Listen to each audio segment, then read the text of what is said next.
Hello and welcome back to another episode of TMAT Talks. This is Rythbryt. I'm here with Tiberius. Hello. Centaur is in the house. Ahoy. That's it. Sorry. Maybe we should work on some guests. We know some people who can come and my son would love to come and see. Oh, that would be fun. The problem is with quarantining going on. Oh, that's true. You're in the States and around the world. Right, Yes. so we kind of need to be careful about that. If you're listening to this 2 or 3 years in the future, this was in the midst of the coronavirus. Yeah. COVID-19 Which thing. was a big thing back here. Right. So, we're hopeful that this is not the only record of us that will exist when you hear this. Exactly. But, in all seriousness, everybody's listening to this. Be safe, exercise, caution, wash your hands a lot. And, And bring a spellcaster. With everybody sort of being confined to quarters, of course, it's an excellent time to be working on hobby stuff. I know I've been working on some stuff. I've been working on Gundabad trolls, which are fun. And my children have been painting Gundabad trolls, so they're having a good time with that. We thought it'd be a great time to get back together. In our last episode of TMAT Talks, we went through the top 10 spellcasters for the Forces of Good. This is part of our ongoing series on the top, I guess, 200 models, 100 for each side, broken up into 10 different categories. We dealt with monsters for good and evil. We did the good spellcasters last time. We're going to do the evil spellcasters this time. And this will be fun. We generally agreed on, I'd say, probably the top, 6 or 7 of these. 6 or 7. And then the rest of the list is sort of a mixed bag where we had all sorts of different models coming through. So I think it'll be a good discussion. But just as a reminder, this is the top 10 models that we voted on. These are our sort of subjective. We each voted for our top 10. We listed them. We assigned them points based on where they ranked. So if you scored first, you got 10. If you got second, you got a 9. All the way down to 10th place got 1. And then we added the scores together. Very difficult scientific calculations done. So a perfect score of 30, which somebody had, believe it or not. We had somebody who a model that we all ranked first, all the way down. So very scientific. This, as we've mentioned before, our take on it. A lot of user bias and love for models and hatred for models. Although not that much hatred, I don't think, less this hatred time. Now here that than we've in others. gotten Centaur sorted out on the Witch King, I don't think anyone will think we have any cause to hate any particular model. So let's kick it off, I guess, with the. I guess I'll just go ahead and give the list, and then we can jump into the talking. So if you're scoring at home, in first place, why don't I work from the back? Sure, yeah. We'll count up this time. This will be fun. All right. So in ninth place. We had a tie for 9th place, each getting 6 points. Our 2 very different models. We have the Easterling War Priest and the Desolator of the North, Smaug. We will talk about that, I'm sure, at some point. In 8th place, getting a whopping 1 point more, 7 points, is Druzag, the Beast Caller from the Memorialist. Infinitely better than both of those people, but we'll get into that later. All right. Well, there we go. High expectations off the bat. In 7th place, we had a tie for 7th and 6th between the Barrow Wight from the Angmar list and the Ring Wraiths, just generic Ring Wraiths from Barad-dûr and Mordor, who got 11 points each. In 5th place, Cartouche, the Fire Caller from the Mordor list, getting a whopping 19 points, jumping up quite a bit. In 4th place, the Witch King of Angmar himself with 21 points.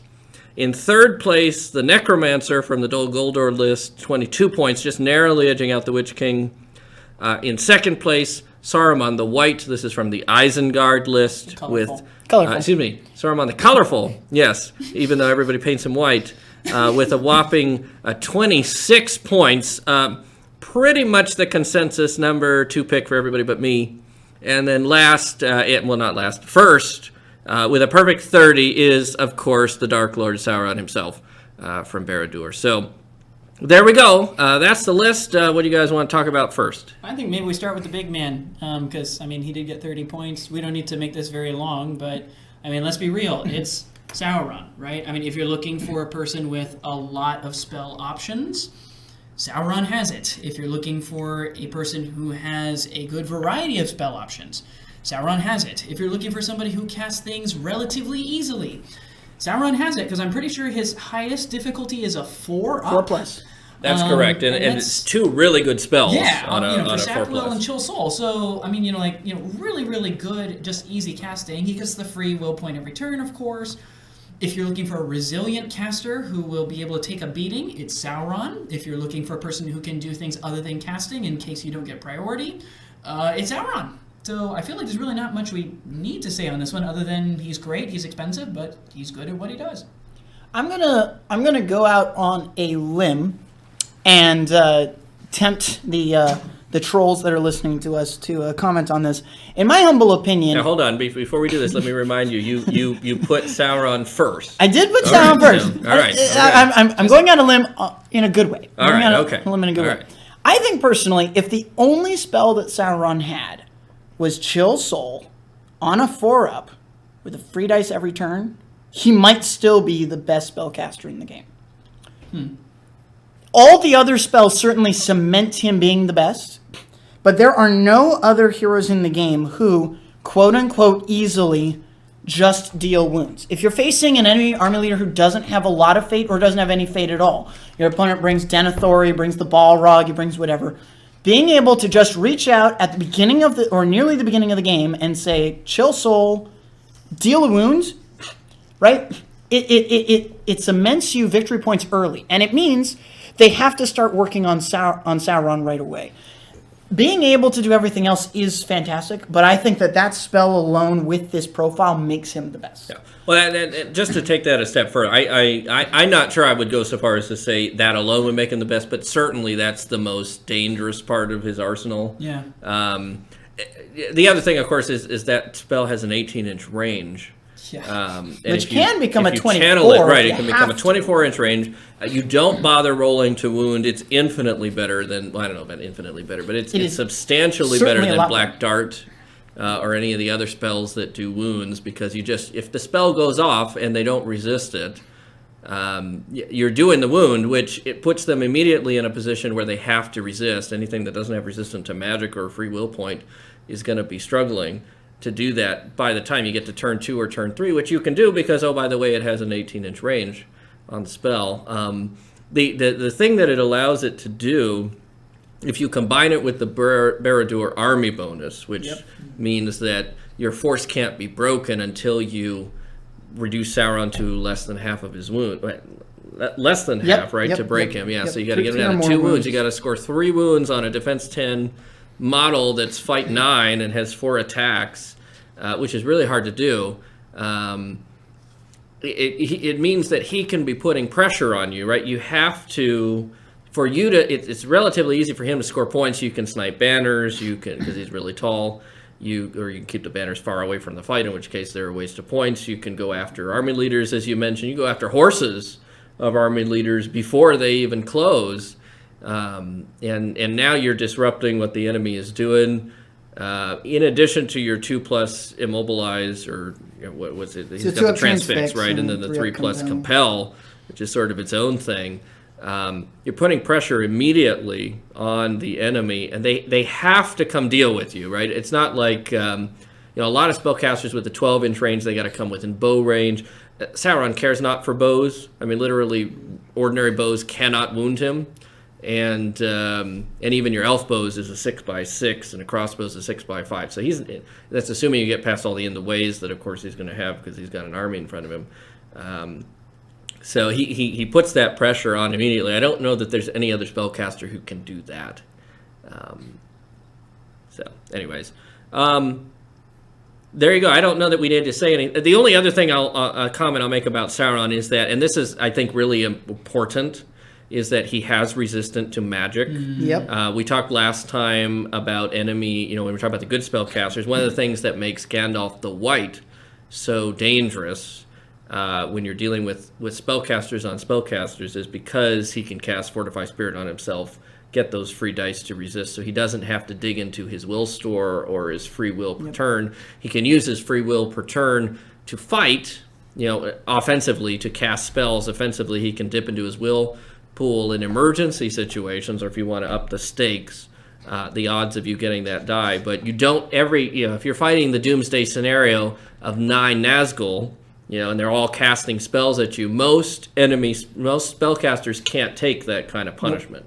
So the ones that can, the ones that have some sort of built-in defense, you always got the chance with resistant to magic that you could resist it, gives them a lot of staying power. Now, you've talked about this when it comes to mages who have to spend their will in different ways. Yep. I think it's an underrated rule, but it's very important for Sauron that he has that. Okay. Any other comments about Sauron? I mean, we talked about Sauron quite a bit in the monster thing. Read that one. He is, on top of being the top spellcaster, he was our top monster, tied for top monster. He's a beastly combat profile. He does a lot of things for your army. He should. He costs as much as some armies do. So, yeah, very good. All right. Next, we have Saruman the Colorful. Tiberius, why don't you run us through Saruman the Colorful? Yeah, so if you heard our last post with Saruman the White, the profiles for Saruman the White, the good version, and Saruman from Isengard, the bad version, are basically the same. They both got 6, from a spellcaster point of view, they both have 6 will points with a free will point each turn and the ability to re-roll 1 dice when making casting and resisting tests. This is an important thing, by the way, an important note. You can re-roll successes. Some things in the game say you can re-roll failed whatevers, right? With Saruman, most of his spells are easily cast. You've got 2-up Immobilize and Terrifying Aura, which is fairly standard for good casters. You've got a 3-up Command. Both the Immobilize and the Command have 18-inch range, same as Sauron's. The casting difficulty is the same as well. You've got the Sorcerer's Blast on a 4-up, which is epic. So much better than he used to be. And then you've got the spell you should never ever cast, which is Flame Burst on a 5-up with a 6-inch range, because the damage of this thing is exactly the same as the Sorcerer's Blast. So unless you're going to channel it and you're going for the Set of Flame, like Set of Blaze bonus, there is no point in casting this thing. But it's okay, because if you cast any of your other spells, your free dice with just the reroll is more or less going to go off anytime you want it to. The only time you have to spend your other 6 will points is if you need something to go off high, so that when you cast it, you make your opponent spend more resources to block it, right? Make that resistant to magic not the only dice that needs to be in the pool. You got to throw more stuff. I used Saruman actually the other night when playing against my son. I had a Mega King Aragorn running down right at me, and I threw 3 dice with a reroll on the Sorcerer's Blast just to make sure I got the 6. That's really the only time you need to spend will with this guy. The rest of the time, it goes off just fine with it. Now, before you move on, of course, the $1,000,000 question, did Aragorn roll the 6 to resist? He got it too high. Oh, okay. Never mind. He got blown off his horse. He got knocked down. He got wounded, actually, and I charged him with an orc. It was, with a Uruk-hai scout with a bow, which was so much fun. The scout, of course, lost, but didn't die. It did work out. If it didn't work out, it was going to be horrible, because he started like 3 inches away, and I was going to get run over. So it all worked, thankfully. The final thing that he has that really boosts is that he has the Palantir, which is an unstatedly good item. When I first started using this thing, I was like, yay, once per game, you can claim priority, woohoo. But on the turn when you really need to knock something over, like the turn when I was getting run over by King Aragorn, you need to take the Palantir, and you need to remember to use it, because it is important and it's part of your profile, and it's why you cost 10 points more than the other guy. So a really good caster, fantastic, can bring 18 models as well, which is an unstatedly good thing too for most of these casters. Most of them don't have that ability. Phenomenal. Absolutely phenomenal. Not as good as Sauron, but second to Sauron, at least in my book. He does have the 2 18-inch spells, the Immobilize and the Command, and I know you talked about this. The Saruman the White has that same range, right? Yep, 18 inches. And it's shockingly far if you've never played against it. You consider yourself fortunate, and if you have played against it, you know exactly what we're talking about. The ability to reach out and, the Command in particular, I think, is probably the scarier one. I mean, the Immobilize one at 18 inches is kind of annoying. Because it stops you from moving. Now all of a sudden they're trying to figure out, do I move the rest of my army forward, or do I stay back? And if you do it 2 turns in a row, it starts to cause problems. But The compel is, you can get somebody really out of range. Yep. And in a dangerous spot, especially if you've got any sort of cavalry models or anything else that's even if supporting you're you. making like a troll or something walk backwards, right? So that they have to spend most of their next turn getting to where they were, and not keeping up with the rest of the battle line. I've talked about this ad nauseum on the blog, but you can basically target 2 big models and make them walk backwards, and they're going to arrive so late that it doesn't matter anymore. Once the people once the rest of the battle line gets closer, because they're not going to stand and wait. If you got Uruk-hai bows or crossbows, they're not going to hold back. They're just going to leave these people behind. And that's good for you, because then these guys come staggering in later. And at that point, you've changed to sorcerers blasting the line, knocking people over so the Uruks can wound people on the ground and stuff like that. And it's just like, well, okay, welcome to the party, or whatever's left of it. Right. Yeah. Really powerful. You can do all this with Sauron, by the way, too, of course. But Right. One more thing that I'll mention on Saruman, and the only reason why I mention this is because of the fact that I went off on Saruman the White in the Forces of Good spellcasters list. Yeah, that has gone over better than I thought. Yeah, You haven't I received know. nearly the hate mail that we It's expected you would. great. I will say, my biggest concern with Saruman the White was he's just so hard to bring into an army since you're paying so much for a single model. Saruman the Colorful, I think, is worth throwing into a list, and since, of course, he's a hero of legend, you can throw him into any list. You can ally him in very easily with almost anyone. And since Isengard's special rule is good, but it's not, like, jaw-breaking amazing, if you lose it, it's okay, right? I mean, sure, you'll have to courage test at the halfway point instead of the 2/3 point, I suppose. like everybody else. Like if you're having trouble killing stuff with Easterlings and you're looking for a way to make things better, bring Saruman and a bunch of frontline Uruk-hai and back him up with a bunch of phalanx Easterlings, right? Or whatever. There's a lot of things you can do, and in that case, that's a convenient alliance, so you don't have to bring really crazy high-end heroes for the other force, and you've got this massive spell suite that works really well. So, My first hot take of the day, there will be lots of them. Because I came prepared with my hot takes today.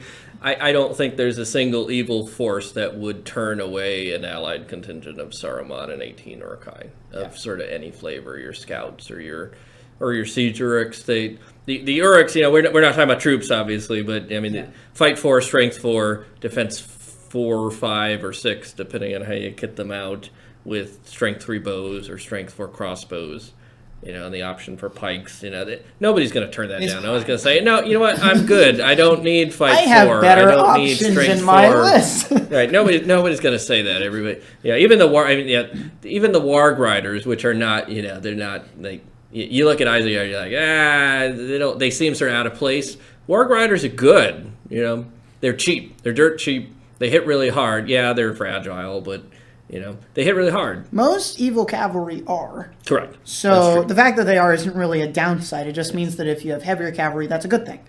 Except for Easterlings. The one bit of pushback that I will give so that it becomes a hot take and not just a there you Raymond go. in an echo chamber.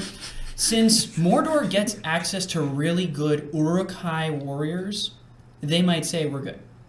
Yeah, I could see that. That's another argument for another time. That's really the only one. I do think, that's true. Mordor might be the one that does. Maybe a Mahud cavalry army that wants to run straight camels for fast, high impact hitting. Right. Maybe they don't want it. But since I'm doubling down, no, I think the Uruk scouts with Saruman are a better value than your run of the mill. Yeah, certainly better than your Black Guard, which are grotesquely expensive. End of hot take. Now, if you have read my recent post here we go on Mordor and list building with Mordor, you get that nice little triangle picture that looks like the Deathly Hallows right on the front, which shows you the trifecta of the 3 different combat stats that you want.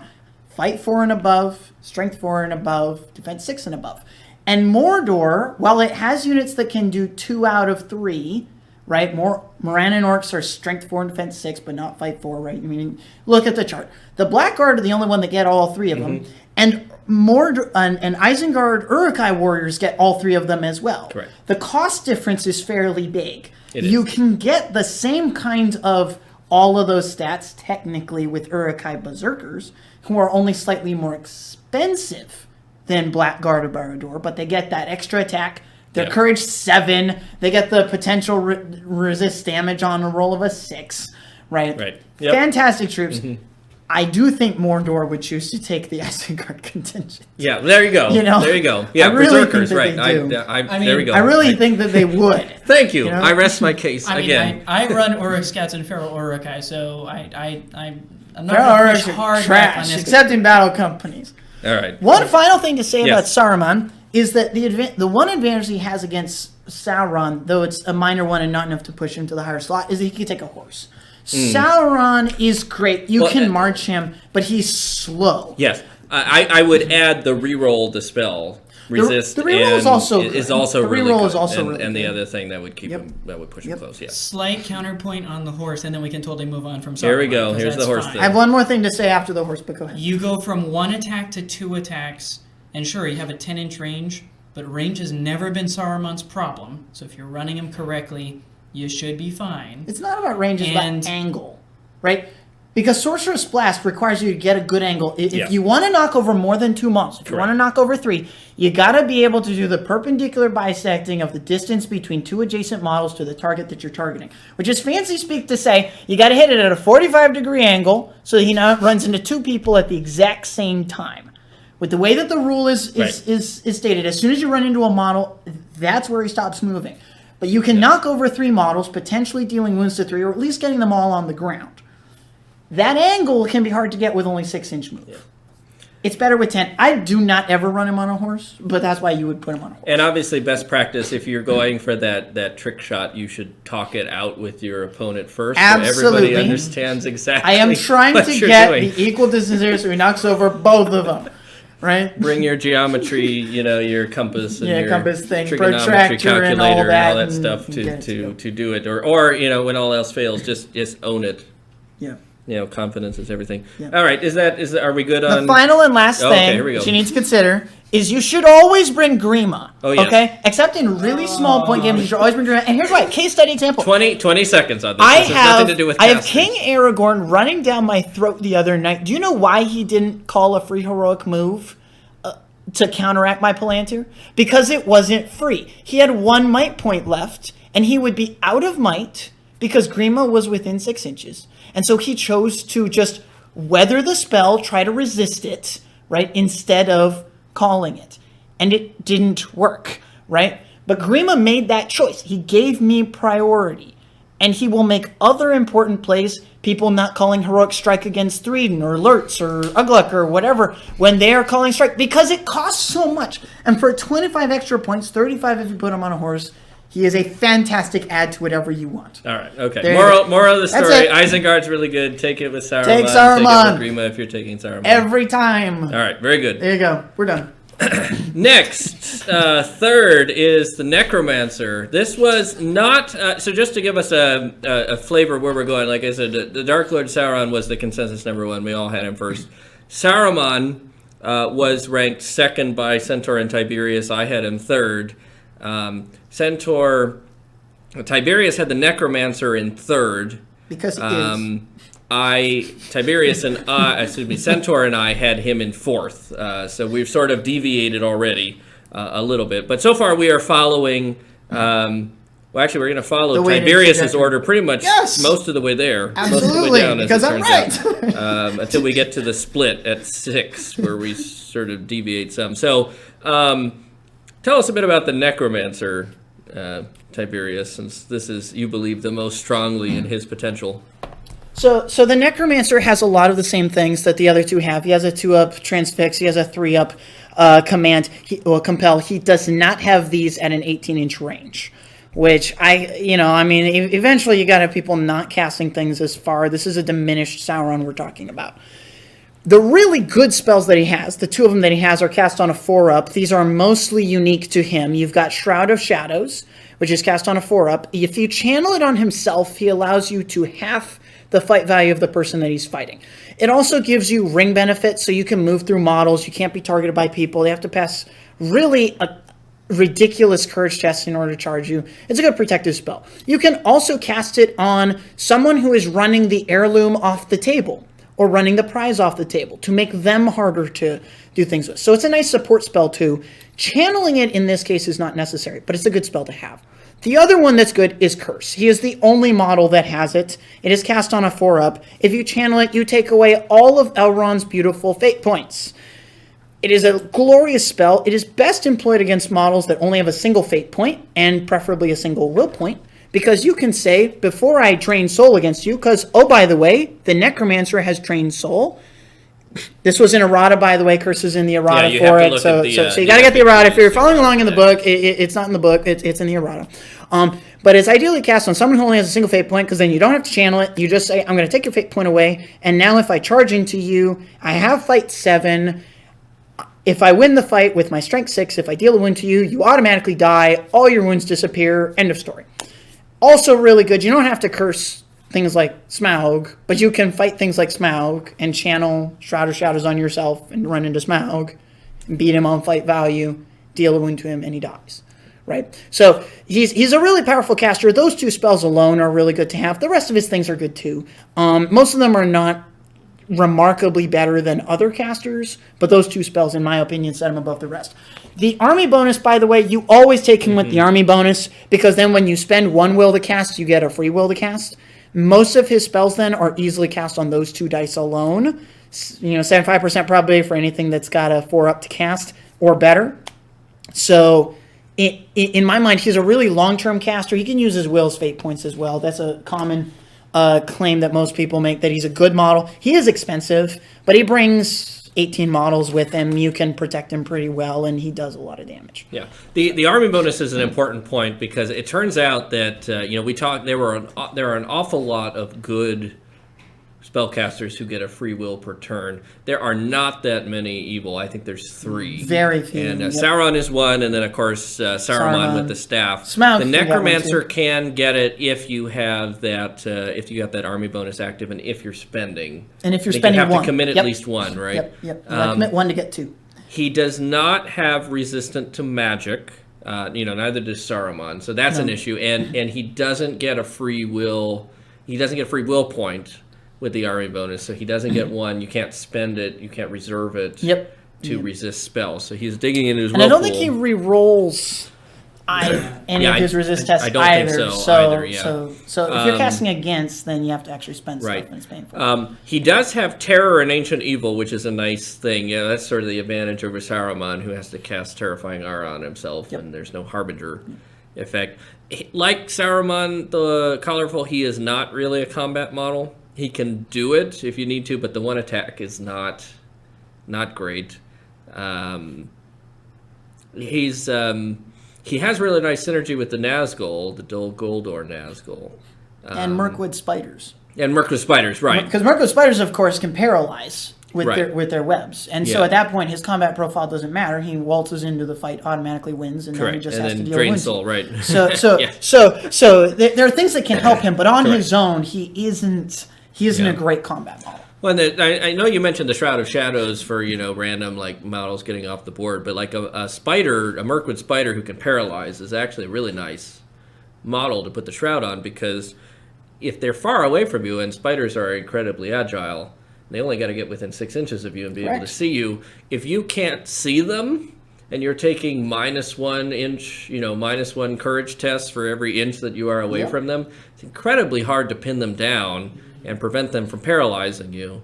And then they get It's a 5-up shoot, which is a 6-up if you've moved and you're not charged. But they're not rolling for the paralyzed spell, and there's nothing that you don't get to resist it, right? So you can spend a fate point. If you pass a fate point, then you can resist it. But if you're targeting something that doesn't have any more fate, or hey, you're spending fate, the Necromancer loves it when you spend fate. Oh yes, absolutely. It's rough. It's really rough. The other thing too, I mean, he allies in with nasty things like Bolg and Azog are historical allies. He's got a lot of nice spells. He is also, we talked about, sort of your anti-wizard spells. Gandalf the White has your staff is broken. The Witch King, we'll talk about in a minute, has your staff is broken. So does the Necromancer, which is, if you're dealing with this sort of dueling spellcaster thing, he's got the option to potentially take their staff out and and mitigate them too. So he's good. Like I said though, I would think really hard before I drop that army bonus, just because 25 will sounds like a lot until you're spending it to protect yourself from other enemy spells and before you start taking attacks and having to burn them as fate points. And burn them to fight, because you've got the Will of Evil too. So right. So if you cast, and he's got a nice assortment of spells, but the big ones, your Curse, your Shroud of Shadows, your Chill Soul, your Instill Fear, even your Compel, which is cast on a 4+, not a 3, which is interesting, given that he's got Transfix. I can't read my writing. I think he's got Transfix on a 2. On a 2, and then he jumps all the way up to the 4 for the Compel. I don't know if that's messed up. Yeah, it's very unusual. That is messed up. And it's possible that may be changed at some point. Maybe it has been. I don't recall it though. I have not seen it in any of the errata. But even if you're doing a Compel, I think you're probably tempted to spend 2 dice on it to make sure it goes off. So that if you're not getting that free dice from the army bonus to cast that, you're taking an awful risk that you're going to burn yourself out. Personally, I think if you're going to do a yellow alliance with the Dark Powers of Dol Guldur, leave him at home and just take, you need a Valor, so just take a Ringwraith. Take any of the Nazgul, take any of the Nazgul that you want. There's lots of good choices. They're very cheap. Heroes of Valor.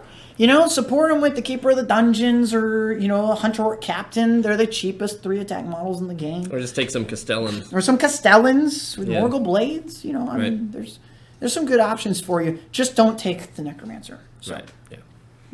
All right. That takes us to number 4, rounding out what I think most people would concede is the top 4 spellcasters for evil. Like I said, this pool of spellcasters on the evil side, I think their top spellcasters are as good as any of the good spellcasters, but there are a lot fewer of their spellcasters that I think can compete with the top. And then there's a trough after you drop off a bit. Right. We are, of course, talking about the Witch King of Barad-dûr and Angmar and Mordor. You can take him in any of those lists. Unlike Saruman and the Necromancer, he actually can have a pretty good combat profile, especially if you take the Crown of Morgul, which you would always You should always take the Crown of Morgul. Not only does it give you 3 attacks, you get the reroll on the casting or the resisting.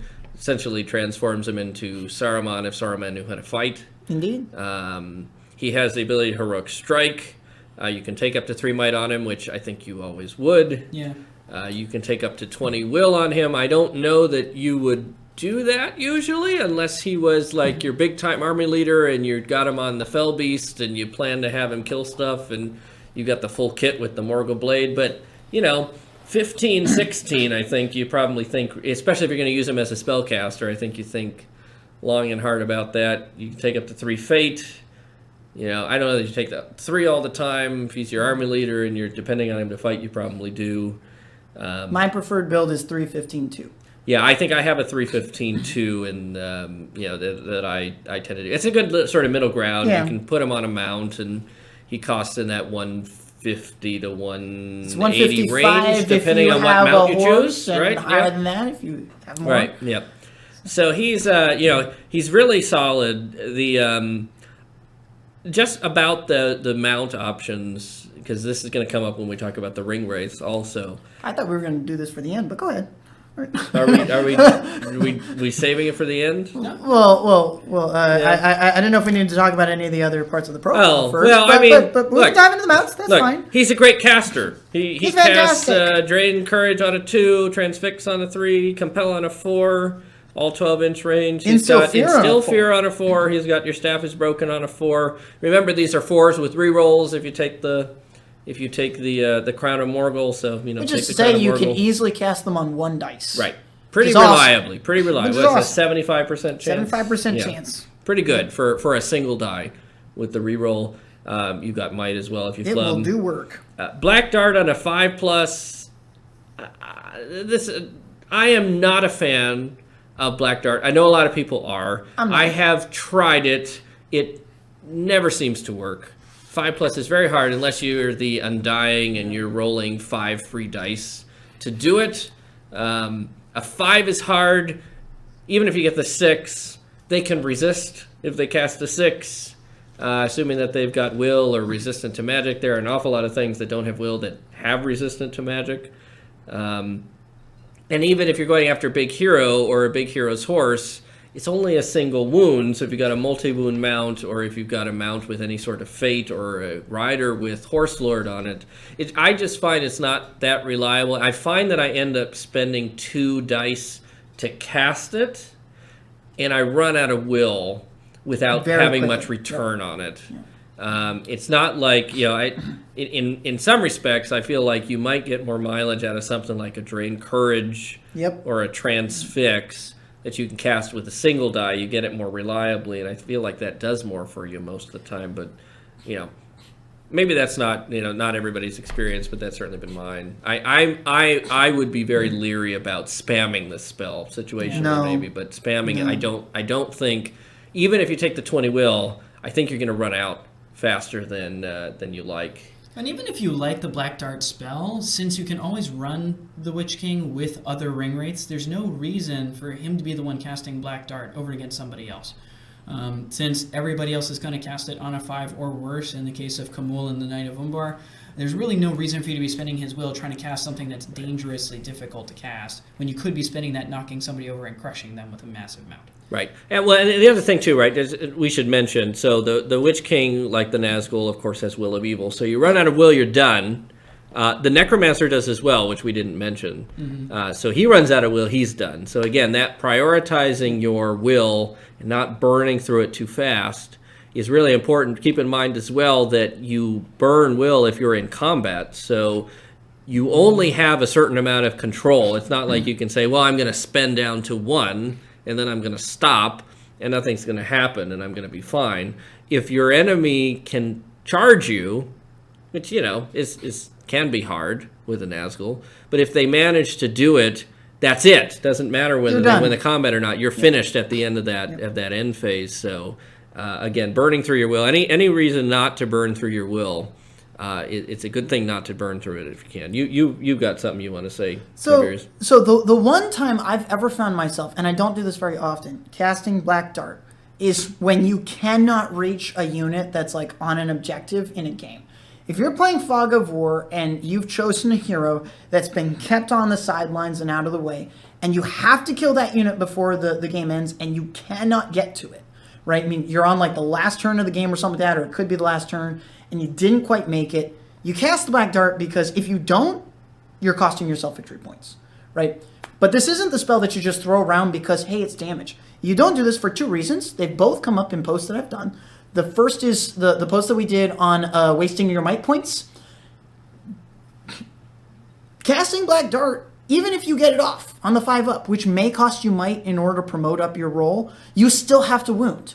And that Strength 9 hit will wound most things on 3s, but a 2 or a 1 is a fail, which means that even after you spend all that will, and maybe even might, you still may get nothing. This is why Chill Soul is so good, because if it works, right? But in very rare cases, it's okay to do it. You should also look up the post I wrote on multi-purpose will casters, because there's a whole discussion about how Black Dart is a hard spell, because you don't have, even if you have 15, 16, 20 will points, once you start partitioning that into the bins that you need for the game, you're only casting a handful of spells, and that handful of spells gets even smaller if you're throwing more than 1 or 2 will points at a spell. Yeah. So you really only do it when you have to. If you were supposed to cast this spell, it would be cast on a 4. And I think most players sort of intuitively understand this, because this is, correct me if I'm wrong, in the old edition of the game, pre the new rule set, Sap Will was everywhere because it was cast on a 2+, and now it's cast on a 3+, almost, right, 3+. Knocked out loads of stuff. Now it's almost uniformly cast on a 5+. I think Sauron's got it on a 4+. There might be one other model that does. I don't think so. But it's cast on a 5+ now, and I don't know that anybody I've never run into it since. Casted. I'm sure somebody has.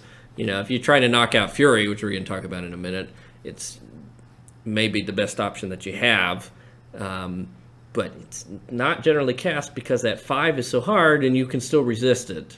Yep. Even so, and like you said, if you're throwing in the extra, well, now you got to roll to wound as well, and maybe you're burning might on the wound, because if you've already burned might on casting it, you might as well get the wound out of it. Otherwise, it's a sunk cost.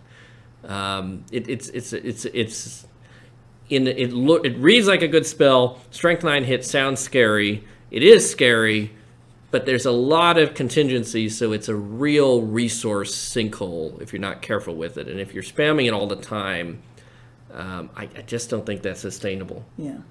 And never channel this spell. You know, I mean, the potential to do D3 wounds is great. 1 in 3 times that you actually get it off, you will still do 1. Right. That's You know? that's I mean, assuming you cast it, assuming you got they it. don't resist it, assuming you roll to wound. And You could successfully still wound. only you do can one. still waste a might point. It's horrible. It's a horrible spell. Every part of it. And if that horrible. happens, you'll be dejected. It will affect your play. Yeah. Don't put yourself Don't through do it. Don't Just do it. don't do it. Don't do it. Listen All to right. the hive mind and don't There you do go. it. Yeah. You watch. Somebody will post in the comments that their mirrors drag. I won a tournament because I cast Black Dart and channel Black Dart and it nuked a guy. Good All for right. you. Well, there we go. All right. Good for you, Somehow. internet troll. Can we talk about the mount Yes, options absolutely, now? All right. absolutely. So Talk about this will dovetail into our we might as well talk about traditional ring wraiths, I guess, while we're doing this. Yeah, so we should. Traditional ring wraiths, as we mentioned, tied for 6. So they're a couple pegs down. They have the same sort of spell suite. They don't cast these spells, not all of these spells, as well as the Witch King does, but most of them they do, right? Yeah. The Instill Yeah. Fear is Just the the Instill difference, right? Fear. Is they cast on a 5+, not a 4. They don't have your staff is broken, obviously. Because that would be broken. Right. That on up to 9 models, or 8, I guess. With the there shall only be 9. Do they require you to take the Witch They King? do if you've not got- actually. You can run 9 generic 9 ring generic wraiths. Nazgul. I don't know why Okay. you would, but you Yeah. could. No.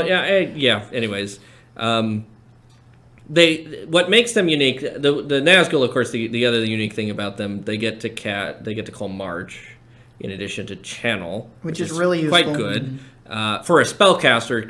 Talking about double duty, and that's something that we sort of hinted on last time we were talking about Saruman the White. He functions as a wizard, but that's all he is. He's not bringing any troops. There's Sauron is really good because he can function as a top tier spellcaster and do other stuff for you. The same thing with the Witch King and the Nazgul. They can fill these other functions. The Witch King can do quite a bit. He's got the Resolve in addition to the Channel, and then Strike and Strength and Challenge. And of course, the Strike is the one you probably use most of the time. But the Resolve is not bad. Especially considering the army he's with. Right. I mean, if you run into the Doomsday scenario and you've got the Thranduil. right, you've got anybody who can cast multiple Nature's Wraths, Wraths of Ruin, knockdown spells, even with the reduced range. You could try to position the Witch King in there, in which case you have to succeed, and if you fail, you get knocked off of your mount, which would would be suck. horrible. And you'd be prone, which would suck. Or you could cast Heroic Resolve and create this 6-inch bubble where now all of your tiny little minion orcs who you really don't care about get a free spell to resist. You can only do that 3 times, but maybe it causes them to think about maybe not trying it, because those spellcasters have limited resources too. They can only cast, Wrath of Ruin twice, 3 times, maybe more if you've got Lindir nearby, but of course the Witch King is probably working on Lindir while Elrond is working on the Witch King's army. So, the Resolve is nice for that. And of course all of Harbinger and Terror. So again, spellcasters that are hard to charge because they cause terror is good. But anyway, that's a long-winded wind-up to what we really want to talk about, which are the mounts. The mounts. All right. I wasn't planning to really talk about this. You obviously want to, so you should say your piece. Well, You let have me a begin hot with a take for us? question. Okay. Do you think that taking a fell beast and the crown is a good idea? It depends. Well, what do you think? So You've been very I'll start quiet. by saying, this first part I think is pretty straightforward, and I'm going to get hammered in the last half of this talk. So I confess I'm not a big fan of the armored fell beast. Just Okay. period. Fair enough. I mean, it is a great mount choice. it is very powerful, but I think for the points that you spend, you don't get enough out of it for doing that. I agree with you on that. I also say, if I'm not mistaken, they have removed the Horned Fell Beast. They have. So we don't have a Strength 7 mount option anymore. Right. Which is kind of sad, because I really liked that one as an option, because very few creatures in the entire game can get up to Strength 7. So because of that, it was a very useful option. You're very good at hurling things if you're Strength 7. Exactly. You are if you're Strength 6. Yeah. So I do like the General Fell Beast. I would not be running the Fell Beast with the Crown of Morgul for the sake of attacking with the Fell Beast. I would be doing it more for 12-inch flying movement. And in my mind, especially since he's likely the army leader, granted I run Angmar, not Mordor, so if the Witch King is there, he is the army leader. There's not really a choice at that point. I think it's worth it to be able to get positioning and be able to attack where you want to go and be able to get past the one suicide Bob who wants to hold you down from getting to other people. Fair enough. Yeah. The tricky thing about the Witch King, right, is that he is and the Nazgul in general are the ultimate sort of malleable piece. You can form them to be whatever you need them to be for whatever points level you need them to be at, as long as you've got at least 70 points, right? You can take the Witch King, won't be a good Witch King. You can take a pretty decent, Nazgul on foot for 70 points. He's not going to break the world, but he'll have 2 might, he'll have a point of fate, he'll have whatever 7 or 8 will, whatever it is ends up. He's functional. He's for 65, 70 points, pretty good disruptor. Yeah. Who can lead 12 models with him, and cause Harbinger of Evil and march them wherever they need to go, and he's defense 8 and he causes, all sorts of stuff. If you really want to kit them out, you can build them for that too. I have run generic ring wraiths on fell beasts. My sense is that if you're going to run a regular ring wraith on a fell beast, you're probably in a better position forking over the points for a named ring wraith. Yeah. Because the thing about fighting on fell beasts, as I discovered, and again it goes back to your point about multiple will users, if you have a fell beast, you are highly incentivized to use it to fight. Yep. You also like to cast before you fight, because especially even the 3+ transfix really reduces the likelihood that you're going to be damaged because the enemy can't strike you, right? So even if you're taking a single enemy out of the fight, if it's a hero or whoever else, that's always great. You want to do that. The problem with that is that if you're transfixing on the way in and then you're fighting, that's 2 will points a turn at least that you're burning because the Will of Evil kicks in. So you only have 5 or 6 fights.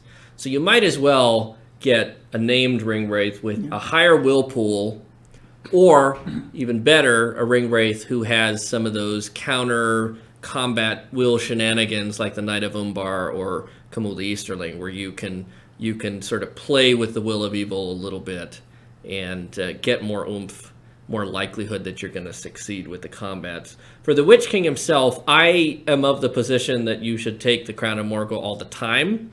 So it doesn't matter. I would take it even if I'm running him on a fell beast. I don't think that matters. I know some people are like, well, you go from 2 attacks to 3. Is that really worth it? Yes, it is worth it. Yes, it is. It's always good to have 3 attacks because you get charged sometimes. It's always better to have 3 attacks than 2. And of course, you're getting to reroll your spells and your resists. So even if you're not casting all the time because you're going to be a dedicated, charge the enemy with your fell beast, the ability to re-roll a resist is really important. That's valuable even so. Yeah. So I would still take the crown. I don't think there's any reason not to take the crown. Even for thematic reasons, you have the discussion, he does not not wearing the crown in the Fellowship of the Ring. That's BS. He's got the crown. He's got the crown. He's got it on Weathertop. He's clearly wearing a crown on Weathertop, even under the hood thing. He's not wearing the helmet. That's not the crown. That's not the crown. Come on, people. Don't be overly lore stingy. Please. Take the crown. The crown is awesome. Just take the crown. The thing about Fell, so that's sort of my big picture thing, right? For combat stuff, the Fell Beast is incredibly expensive. Yeah. So if all you're interested in is the knockdown, I think an armored horse is better almost all the time. If you're taking a generic ring wraith, I think the horse is probably better most of the time. Yep. Because most of the time, your generic ring wraith is not really kitted out to be a combat piece. You're usually not giving enough will, because by the time you give a generic ring wraith the amount of will, that's their max. They cost almost as much as a name wraith. Yep. And you don't have the bonus rules, and in some cases the bonus stats, and there's not really any reason, in my mind, to do that. So the thing about the Fell Beast that's good is that, two things, right? Well, the thing that's good about it, apart from the absurdly high strength, which is awesome, is that it's a monstrous mount, which does two things for you. One, obviously, it knocks down horses, which is... Now all of a sudden you're a really serious threat for any sort of mounted hero. Because unless they call heroic strength, there are no mounted heroes who can get up to defense 6, who are defense 6, right? Well, who can get up to strength 6? No, if you don't call heroic strength, all right, yep. There will be no mounted heroes who are strength 6. Correct. Right? Which means they're knocked over if you win the fight. So now, again, talking about sort of tremendous pressure that you're putting on things to win the fight. If you're in combat with any sort of ring wraith on a Fell Beast, you're under a lot of pressure to win that fight, because if they've charged you, you're losing your mount, and you're being prone, and you're taking double dice at strength 6, because they're probably gonna strike you at that point. There's not really any sense to rend you if they get multiple dice and bonus off the charge and double dice to wound and all that sort of stuff. The other thing that's great about Monstrous Mount is that it puts the Fell Beast in the way of any ranged attacks that are shooting at you. And I'm pretty sure it's a 5+. It's a 5 up to get past it. Now, I have run math simulations with calculators, way more than I care to admit, trying to figure out at what point from sustained shooting will, say, the Witch King on a Fell Beast be killed. With all sorts of stuff. And I think the earliest that I got it in the simulations that I did, using elf bows, strength 3 elf bows at 3+ shoot value, was 28 shots, which is 3 rounds of combat shooting for most armies. That's factoring in the hitting. They got to hit, then they got to roll to hit the Fell Beast versus the Witch King. Oh, they hit the Fell Beast. You tend to lose the Fell Beast very early. I think that's the earliest I lost it. But, that's 3 rounds of shooting. That's 3 rounds of sustained shooting. Like, every single shot is going at the Fell Beast. And then you got to work on the Witch King, right? So the odds of your Witch King being shot out, or your generic Nazgul being shot out, extremely low if you take them on the Fell Beast, because it functions like that. And the defense 6, you can actually soak up pretty good amount of shots with the defense 6. Even an elf bow is going to struggle to wound that consistently. And the Fell Beast has, 2 wounds? He's got 3 wounds, 3 wounds and on it, 2 right. attacks. Right, 3 wounds on it, so even harder, right? You've got to wound it 3 times. Very unlikely that you're going to do that. So. And obviously there are going to be those exception lists, right? Like, I suppose if you had like a Lorien and Mirkwood team up where you've got Legolas, Haldir, and Tauriel all shooting at stuff, obviously, large amount of might points within a large number of attacks, the math may change a bit. But the point is, I think, very well taken. That it takes a lot of effort. And Legolas is the only one that can get past the monstrous the monstrous mount thing. Everybody else, even Haldir, who shoots twice, Drar, who shoots twice, Bard or Girion, if they're feeling themselves and they're shooting 3 times, they still got to get past the mount in order to get to the Witch King. And of course, the thing about Nazgul, they only have the 1 wound and 2 to 3 fate points if you fully kit them out. So they are susceptible to being shot out. Even at defense 8, if you got somebody with some might, throwing some might into it, like Legolas or Bard, they can do it. The mount makes it that much harder, especially, in Legolas's case, you're basically reducing him from 3 shots to 1.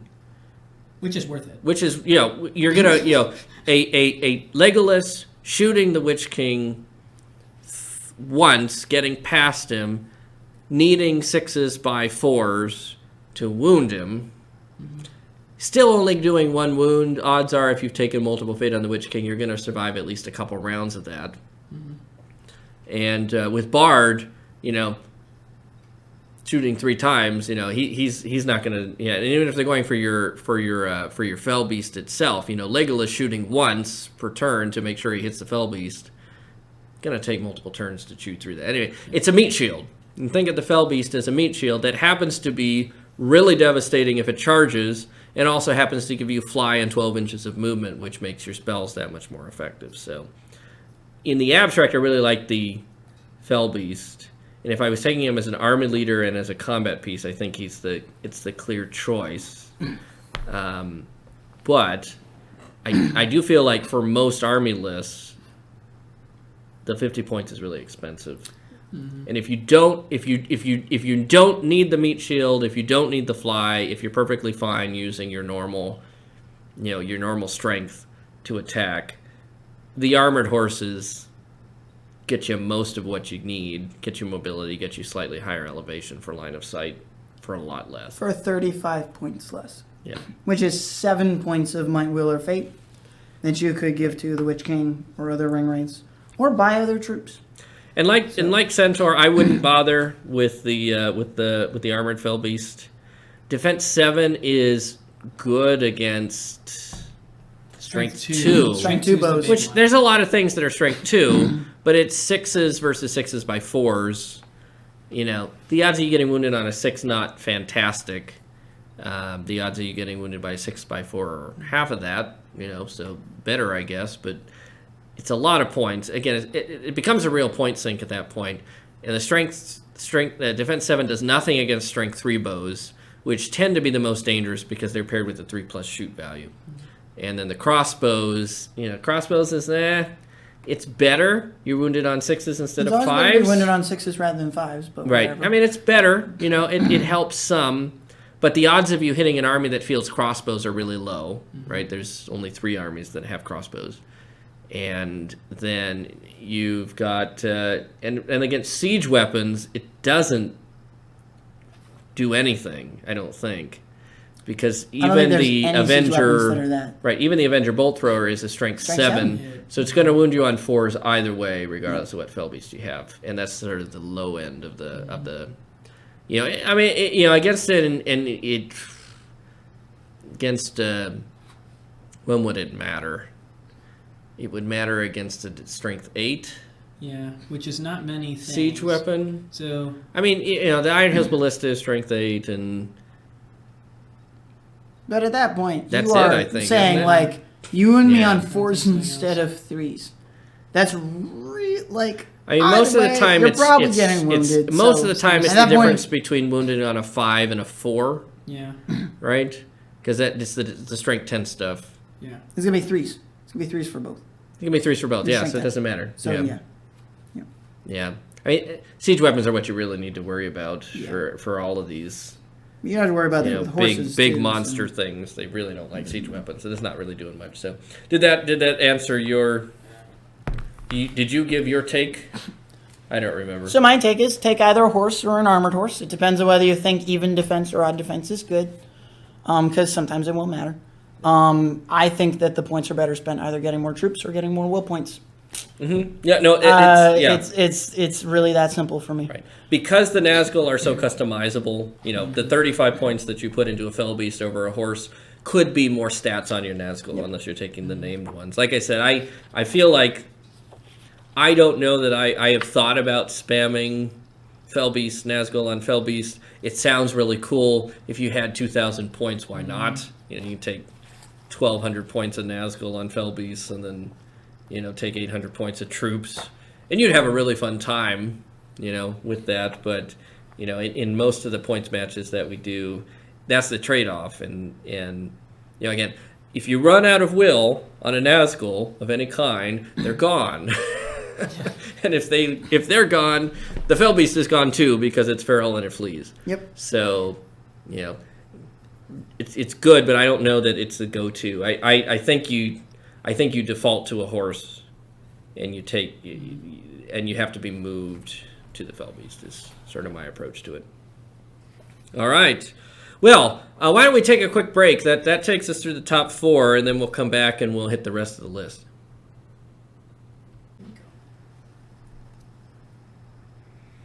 Welcome back. So we've covered the top 4 models on our list: Sauron, the Dark Lord Sauron, Saruman, the Necromancer, and the Witch King. I think fairly, I don't know that there'd be much disagreement about that top 4. Now we're entering the realm where there's a lot of, there's a clear drop-off, I think, depending on what you do with, there's a couple of these models that are maybe in the same category, maybe not. We're going to push on through our list. 5th on our list is Cartouche the Firecaller, who was a fair distance ahead of everybody else that we considered for this list. I have some thoughts about that later on. I had, just to give some reference, so I think we talked about this, we gave where we individually ranked the Dark Lord Sauron, Saruman, and the Necromancer. The Witch King I had 2nd. I had him just behind Sauron, just ahead of Saruman. I did that because I think he's a more well-rounded model than Saruman, but I will admit that he's got a better combat profile. He's more dangerous. You can kit him out. So he's a more dangerous army leader. I will admit that the 18-inch range on the spells with Saruman and the reroll to cast and resist is good, but of course the Witch King can cast and resist reroll as well if you take the crown, which you always should, so that's my rationale there. Tiberius had the Witch King ranked 4, so 1, 2, 3, 4 in the order that we gave them, and Centaur had the Witch King ranked 6th overall, along with generic ring wraiths. That takes us to number 5, which is Cartouche. Centaur, Cartouche was your 3rd overall model, ahead of the Necromancer, ahead of the Witch King. So we'll return to that in just a minute. Tiberius had him 5, so you have hit the order 100%. As it turns out, you are the bellwether. And I had Cartouche ranked 6th, so I have a mystery model between the Necromancer and Cartouche, who I think is a travesty that he's not higher up on this list, but we will get to that later on as well. So, Centaur. Yeah. 3rd for Cartouche.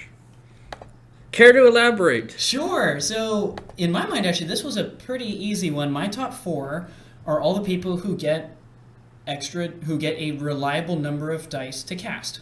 Because, obviously, the Witch King, when we talk about killing heroes and stuff like that, he's going to be very high on my list. Because I run Angmar, so I'm very familiar with the Witch King. I do like a number of the guys that come later on this list, but Cartouche is one of the few who can replenish his will points. And so because of that, he is, in my mind, he's behind Saruman and he's behind Sauron, obviously. I don't think there's any question about that. But, he is a very reliable way, because all you got to do is select an orc near you as a casualty, which, newsflash, any army that Cartouche is in, you'll have easily 5 to 10 guys you just don't care about. Worst case scenario, you surround him with a whole bunch of orc trackers who are supposed to shoot at people. Probably don't kill many people because they're not great. It's a relatively short range. It's only strength 2. It's only a 4-up shoot. But you know what? Screw it. At some point, they're going to become 1 to 3 will points for Cartouche. And Cartouche is a very reliable attack option from range for a Mordor army. Yes. And so, if you're looking at it, you have strength 6 hit on a 3+. So if you're looking at it from a purely spellcaster perspective, which is what I did when it came to ranking him, I'm like, he is a reliable spellcaster on a 3+. He can cast all game long, which not every spellcaster can do. He does a very reliable damage hit at strength 6. Most people he's going to be wounding on a 4 or better. And you know what? In my mind, this is what Black Dart should be, right? If you're looking for something that can do a ranged attack, dealing reliable damage to a person, and you still got to roll that wound dice, this is what it should be for a character. And if I'm not mistaken, I'm trying to think, the only other person I can think of who has Flame Burst is Saruman. I'm pretty sure. That's correct. I'm struggling to think of a single other person. So in my mind... And does Saruman cast that spell on a 5-up while Cartouche casts it on a 3-up? Why, yes. Yes, he does. Why? Not a clue. Oh no, it's in the flavor text. It's in the flavor text. Cartouche has been trained by Sauron's guys, and obviously Sauron has mastered fire. I mean, he's a big flaming eye. Okay, fire is what he does.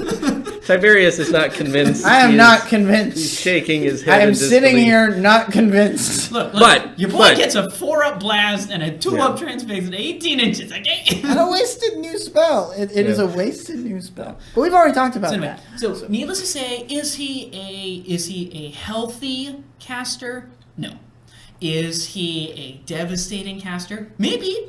Depends on who he's hitting, right? And it depends on how you're using him. But in my mind, is he a reliable, good, quality caster who does very good things for his team? Absolutely. And I think if he was in an army that wasn't Mordor, I wouldn't have him rated as high as he is. But because he's in a Mordor army, where what he needs is what you have in very large amounts, and he's providing that supporting firepower and should never be anywhere close to melee range, and should always have people in front of him to block him from archery. A lot of his disadvantages I can cover over. I don't really have a problem with Cartouche. And then you get Fury on top of that. You get Fury on top of that. On a fortitude model. Yeah. On a fortitude model. It's great.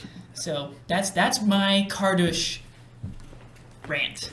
So I told you I had lots of hot takes. So here's another one. Cartouche is the best Fury caster in the game. Full stop. Now, I know you disagree. Well, maybe. You love the Easterling War Priest. But I don't like him for Fury. That's the thing. Right. If anything, I think Fury is wasted on that model because of the fact that Courage is really not a problem for an Easterling army. Right. The reason he is because he is the only Fury caster who can replenish his will. And Fury, as we all know, runs out if you run out of will. So that's the thing. That's the thing. Fury was sort of bonkers crazy in the last iteration of the game, because you had the 6+ save automatic, which could become a 5+ save if you channeled it, and 5+ saves are kind of annoying and stupid, and nobody really needs a 5+ save. Except one. Right. And we'll talk about him in a couple There's a reason why. There's only one model in the game who still has a 5+ save, and he's in an army list that sucks otherwise. It is a horrible list. Hopefully we'll get some they love. They can get hobbits now again. We are of course talking about Malbeth the Seer in the Arnor list. Who is not an evil spellcaster, but no, he's not. He doesn't belong tonight. in this. But here we go. Here's a spot out, 5-second spot on Arnor. It sucks. But where was I? I was talking about Fury. You're talking about Fury. Fury casters. The saving grace of the last edition was that even though you had Fury that could be cast on a 3+ and have a 5+ save attached to it, you at least had lots of sap will, and you could threaten those casters by, just channel, you don't even have to channel sap will, just cast sap will on them a couple of times. Eventually, they're going to resist it and run out of will, or they're going to not resist it and run out of will, at which point the Fury comes down. Cartouche can replenish the Fury anytime he needs to. He just needs to eat a guy, unlike Head Taker on Ugluk or the Gorath, the Morannon guy, who have to be within an inch of whoever they're targeting. It's 6 inches for Cartouche. It's an absurdly large range. As you mentioned, he's got the 6-inch flame burst, so he's probably going to be near your front line somewhere. He's not going to be in the front line, but he's going to be around it, hovering, because he wants to get that flame burst off. So the odds of you not having an orc within 6 inches of you at the start of before the priority phase begins. At the start of the priority phase. Right, is extremely low. Just if you're doing that, you're doing it wrong. You want to interject something. All I was going to say is, if you don't happen to have orcs nearby, then just throw your hands up, because the game has just gone very, very... Well, no. If you have no orcs nearby, here's the thing, right? If you have no orcs nearby, and you don't need Cartouche anymore, you can sack Cartouche to replenish will on a ring wraith. Who's within 6? And it's D6 will points on a ring wraith, which means that Cartouche, at any point in time, as long as he doesn't die, and you do this as well during the priority phase. You're laughing. You didn't even realize that this rule was in there. Well, I mean, no, this is the Shadow Pawn rule. I never really. Cartouche is never useless. Is my point, right? He is the best Fury caster in the game, because if you run out of Fury because somebody sapped will on you, you're like, I get a guy, I'll ideally get 2 will points out of him. I spend 1 during that move phase to put the Fury back up. Hey, the Fury's back up. No harm, no foul. You've spent will points trying to sap me or whatever else. You've burned resources, and I'm like, whatever. Take a 5-point orc tracker, and I got it back up, which is great.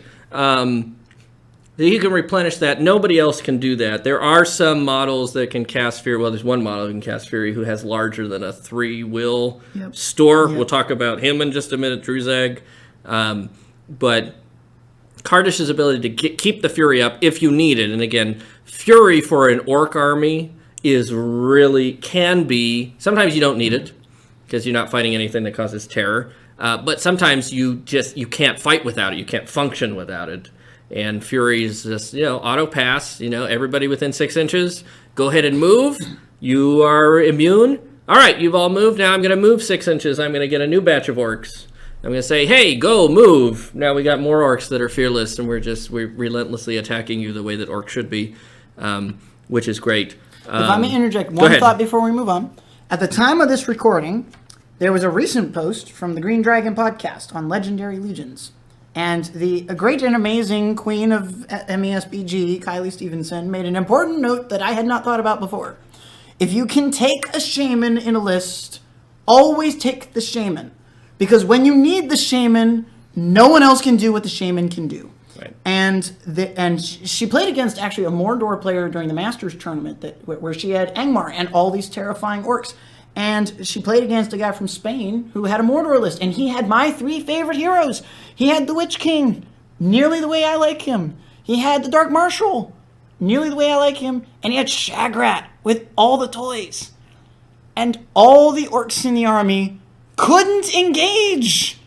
And even Shagrat couldn't engage because they left the shaman at home.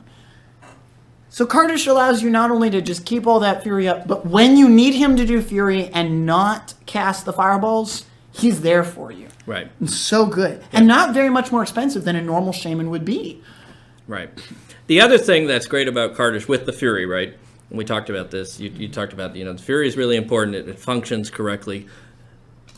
Like I said, he's the only one other than Druzag who's got more than 3 will in his will pool who can cast this. And you mentioned with the War Priest, you like the War Priest, but not really to cast Fury, because once you cast Fury, you're left with, at most, 1 more spell you can cast.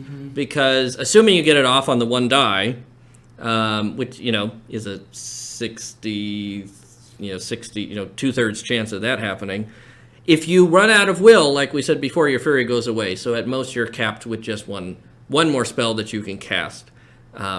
Cartouche, because he can replenish, if you're not fighting against somebody who's trying to sap your will or casting spells on you that you have to resist, he can still borrow the guys, take their life force, their essence, and recharge his Flame Burst battery. So he's not only potentially infinite Fury for the course of the game, as long as you can keep him alive and within 6 inches of orcs, he's potentially infinite Flame Burst for the rest of the game.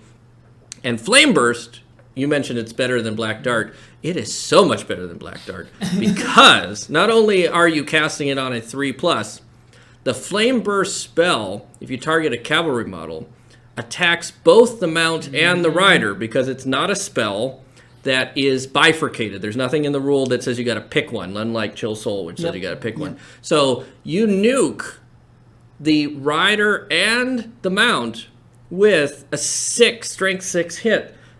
That's a 3+ to wound regular horses, 4+ to wound pretty much anything else that you're going to hit. I don't know that there's any mounts except for the armored fell beast, and of course your Easterling horses in Phalanx, or there are some cavalry models. Radagast if he's riding the Great Eagle, but for the most part you're looking at no more than a 5+ to wound these things that you get for free, while also getting a free pot shot at the rider. And oh, by the way, if they resist that spell, you just do it again the next turn after eating another orc, and so on and so on. And eventually they will wilt, right? Unless you have resistant to magic on you. Eventually you're going to run out of the will. Now you're getting free pot shots at the horses, at the riders, at your enemy heroes as they're coming at you.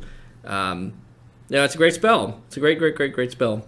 And And you, again, the thing that makes Cartouche big, in addition to taking the 12 troops, which he can do, very unusual for a Fury Shaman as well under the new edition, is that he can keep replenishing these spells over time.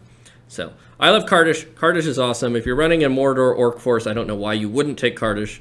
Only a Legendary Legion. Right. Yeah. Only a Legendary Legion. Yeah. If you can take Cartouche, you should. If you're running orcs, and even if you're not running a full orc force, he's running.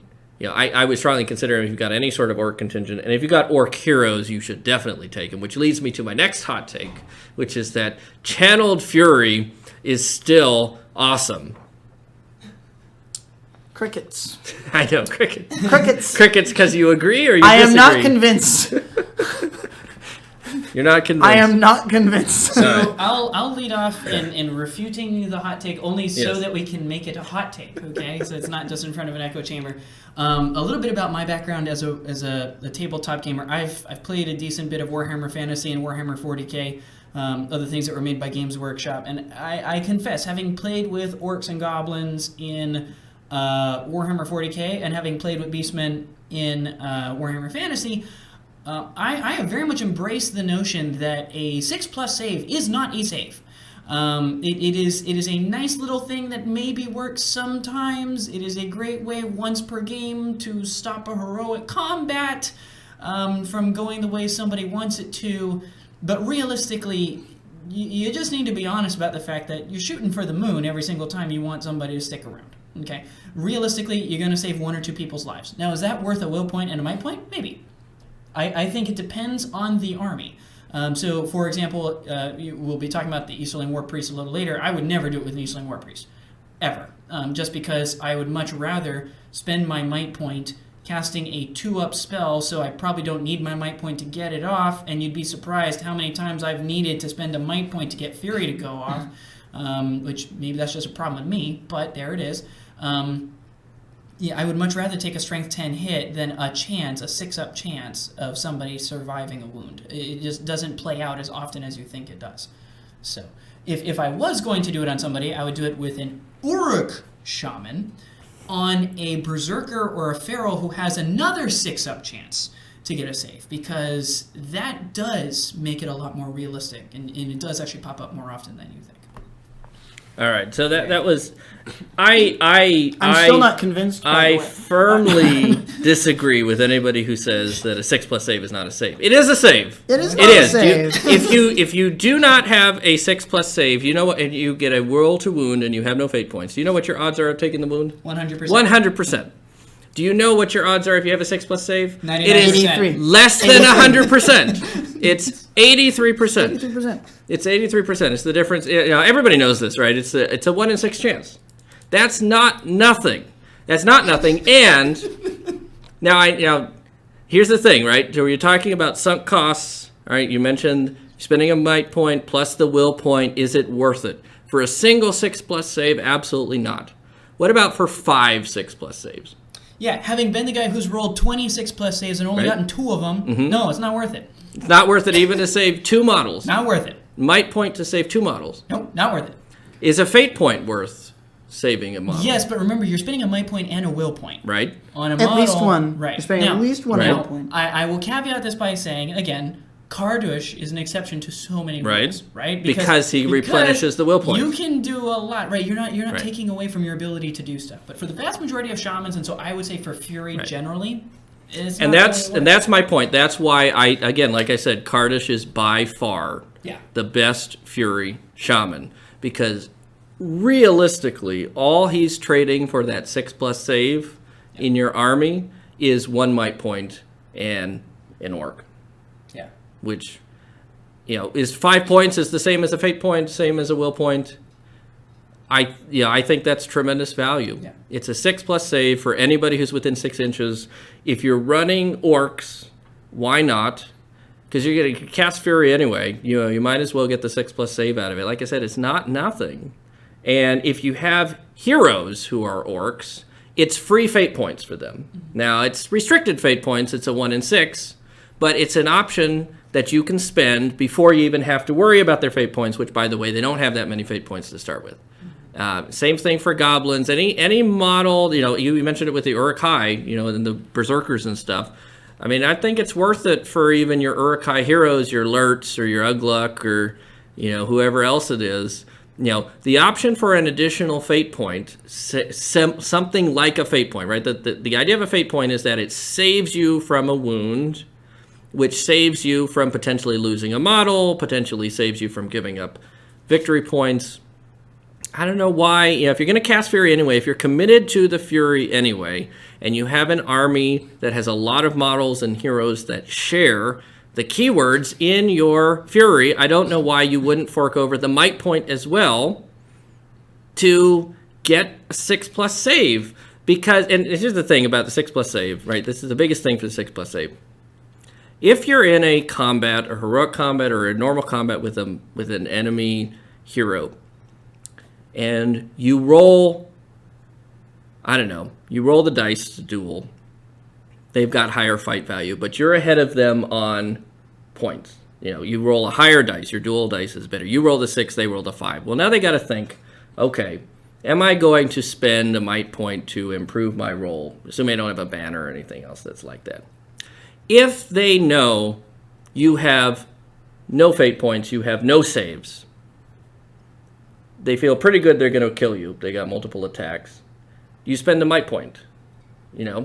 Probably, if it accomplishes something, you get the fight, right? That's where you're most likely to spend might points, right? Is to win fights and to kill things in combat.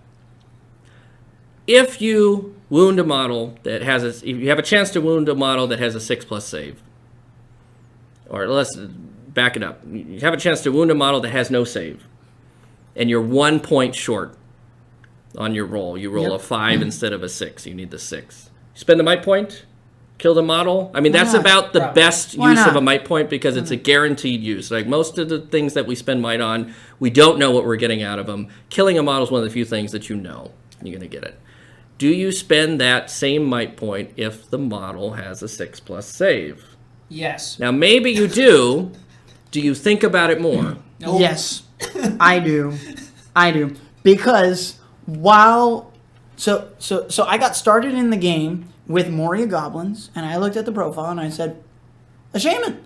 This is a great hero to have. A chance to save my goblins who are dying in droves, because I had dwarves at the time too, and dwarves are very good at killing Moria goblins if they can get one-on-one fights. They're incredibly good. I started using them, and yes, you do see them die in droves when you're going the Fury saves, and you get a 1 or a 2 or a 4 or something like that. Something you can't might up to work. And it was crushing back then because this was before the Groblog profile was released that boosted them to a 5-up Fury save.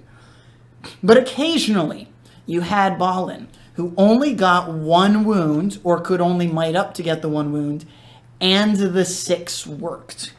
And there's that psychological moment where you're like, I finally did it, and it's snatched from you. And that psychological moment is sometimes worth having.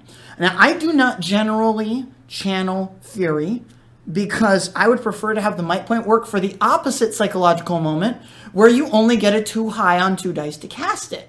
So I keep it around to make sure that it works unless I get snake eyes. Sure. But it's really just that psychological game that can help and can make a difference. It really can make a difference. Yeah.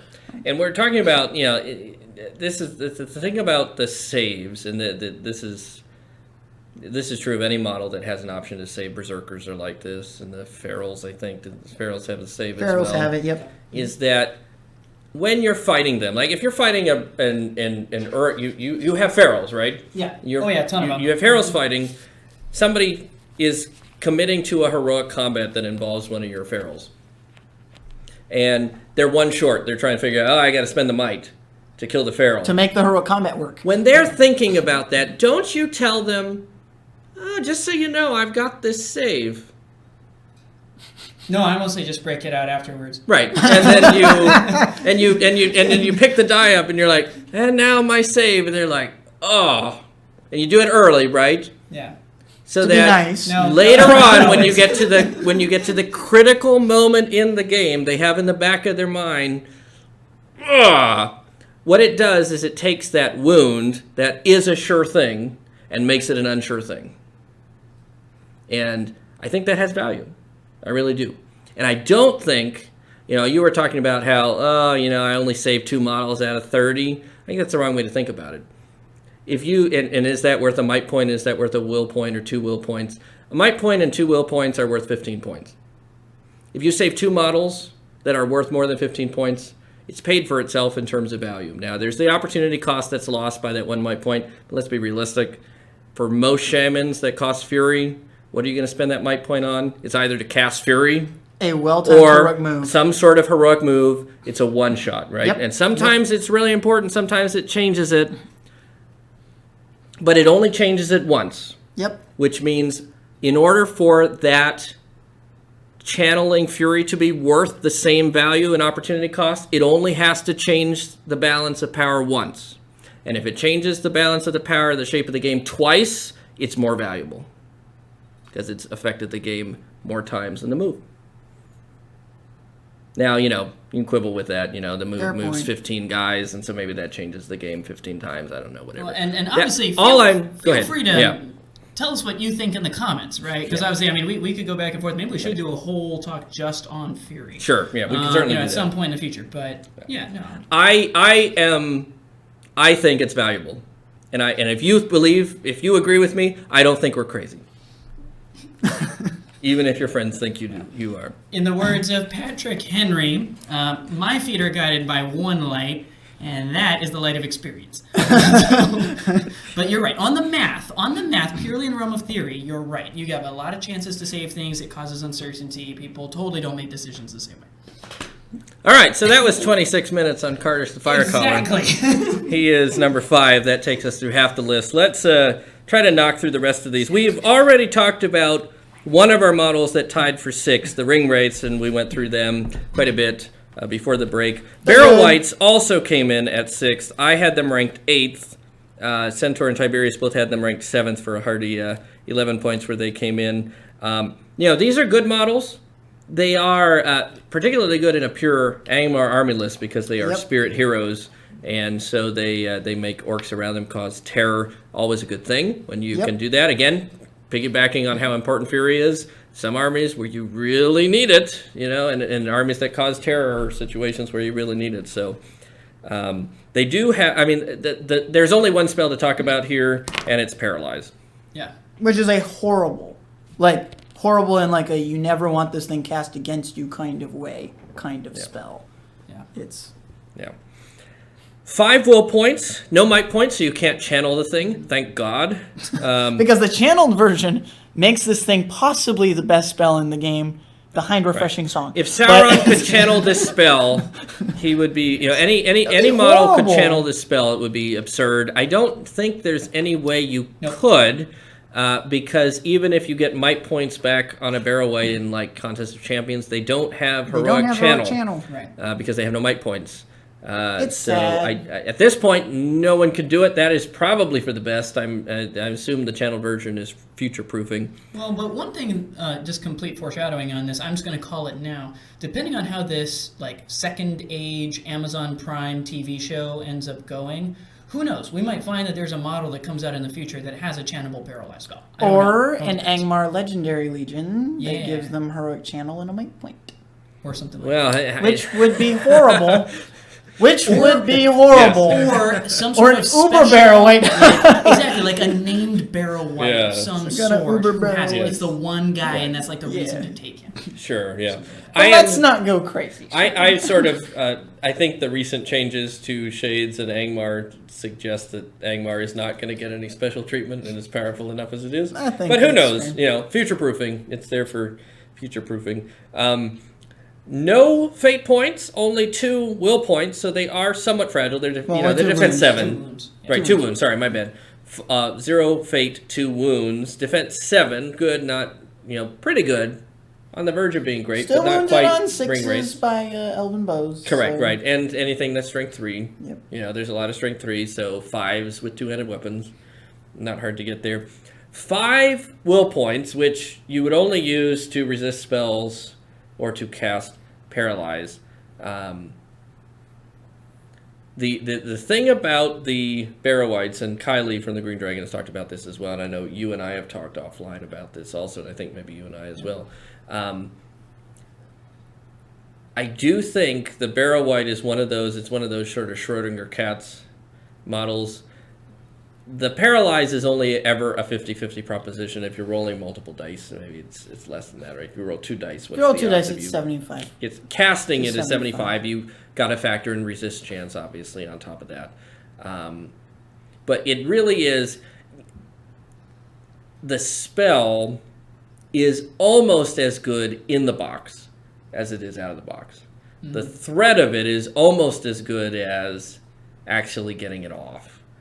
Because of what it does, talking about psychological advantage, disadvantages that you're playing around with, even more so than a 6+ save, if your opponent knows that lurking around somewhere, you have a model that as soon as you're out of fate could put you on the ground, powerless, auto-losing fights, counting as trapped, because who's not going to... I mean, do you count as trapped? Yeah. I think you count as trapped because you can't move, right? You can't back away, Yeah. so you count as being trapped. I think that's correct.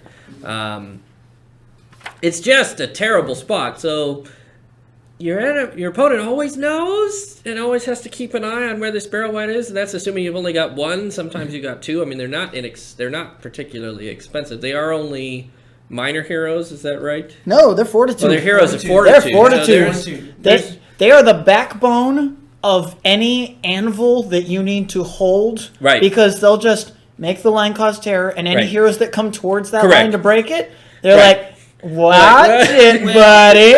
Okay, slight timeout on that one. I would argue that it's a split backbone between the Barrow-wight and the Shade. Well, they're doing very different things, right? The Shade is for staying power, A Shade right? Barrow-wight anvil is very good. Yes. Yeah. But if you think the enemy is actually going to charge you, you want the Shade and a Barrow-wight. Exactly. If you don't think they're going to be able to charge you, you're fighting evil. And they did not bring Cartouche the Firecaller.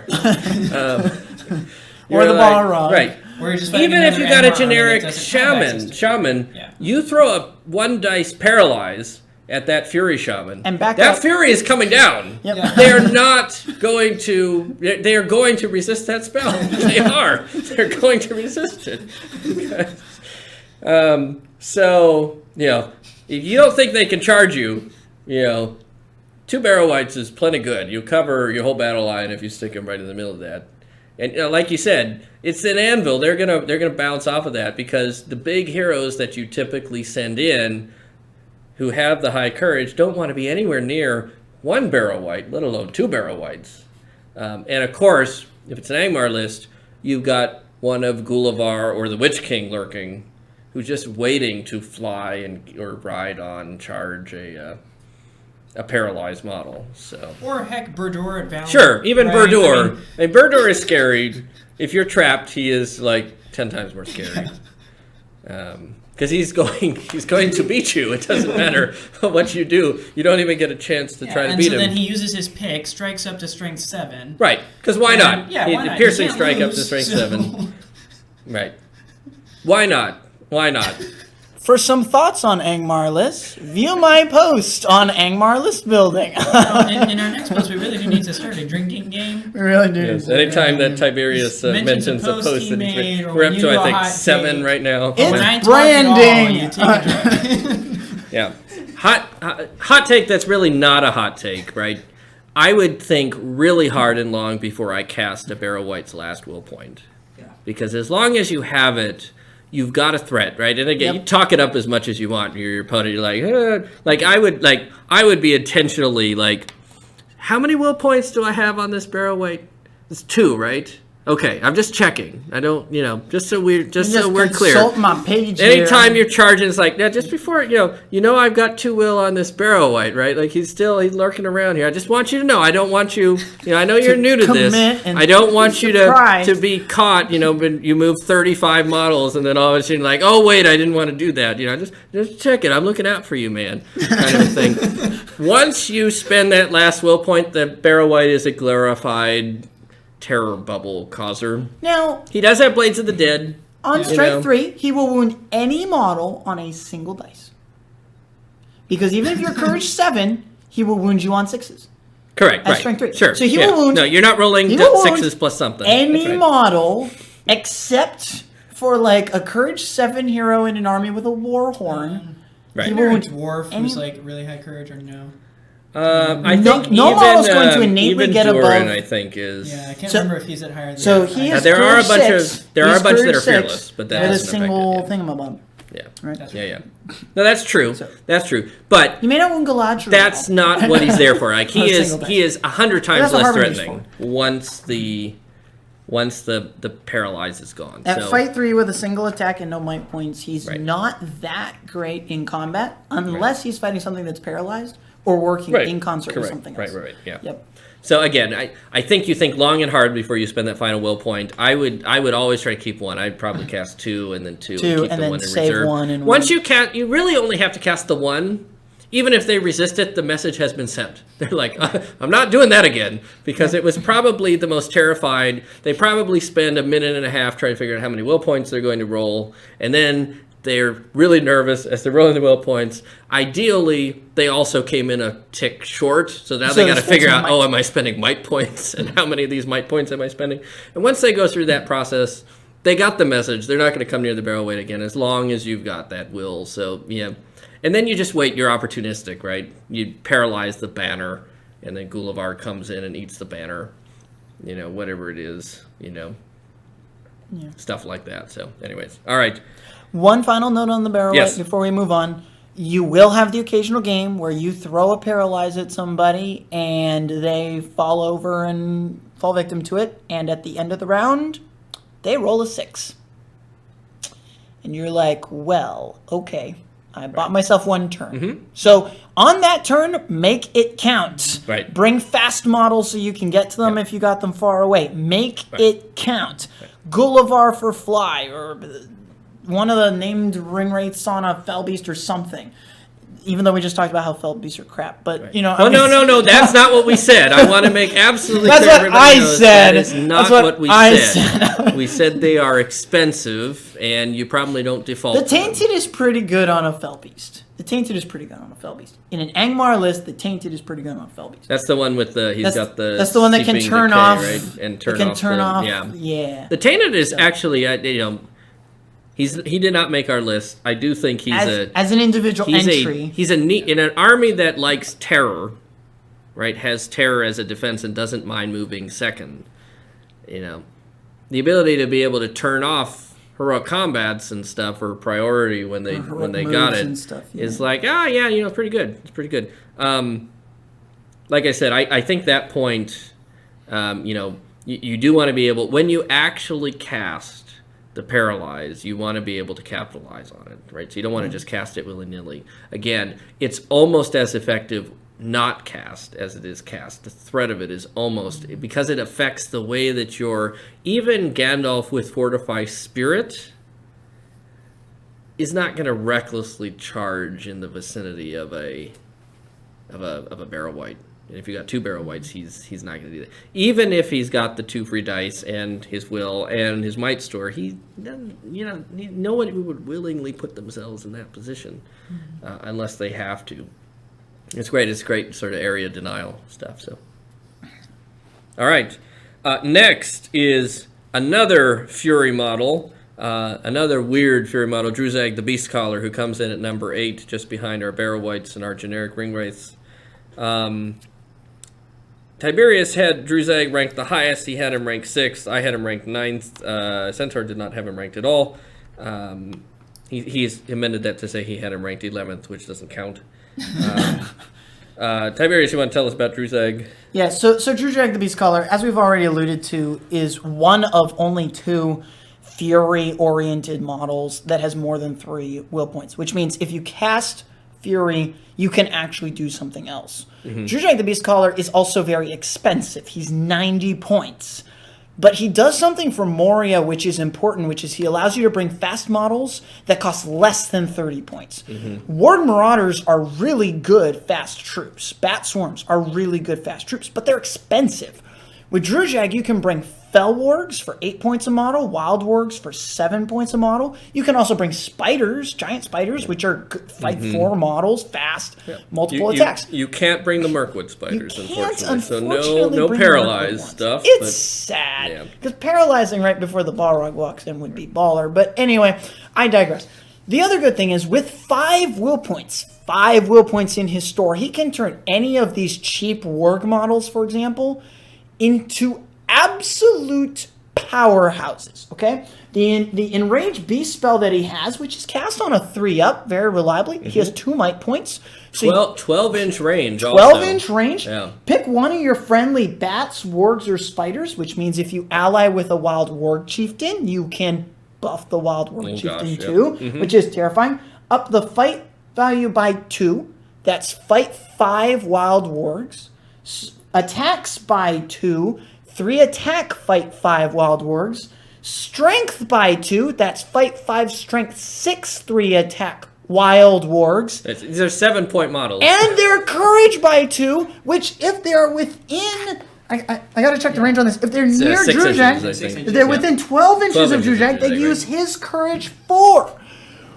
Which becomes courage 5 if you have a drum active, which means they are courage 7, fight 5, strength 6, 3 attack. Wild wargs! Yeah, 7 points.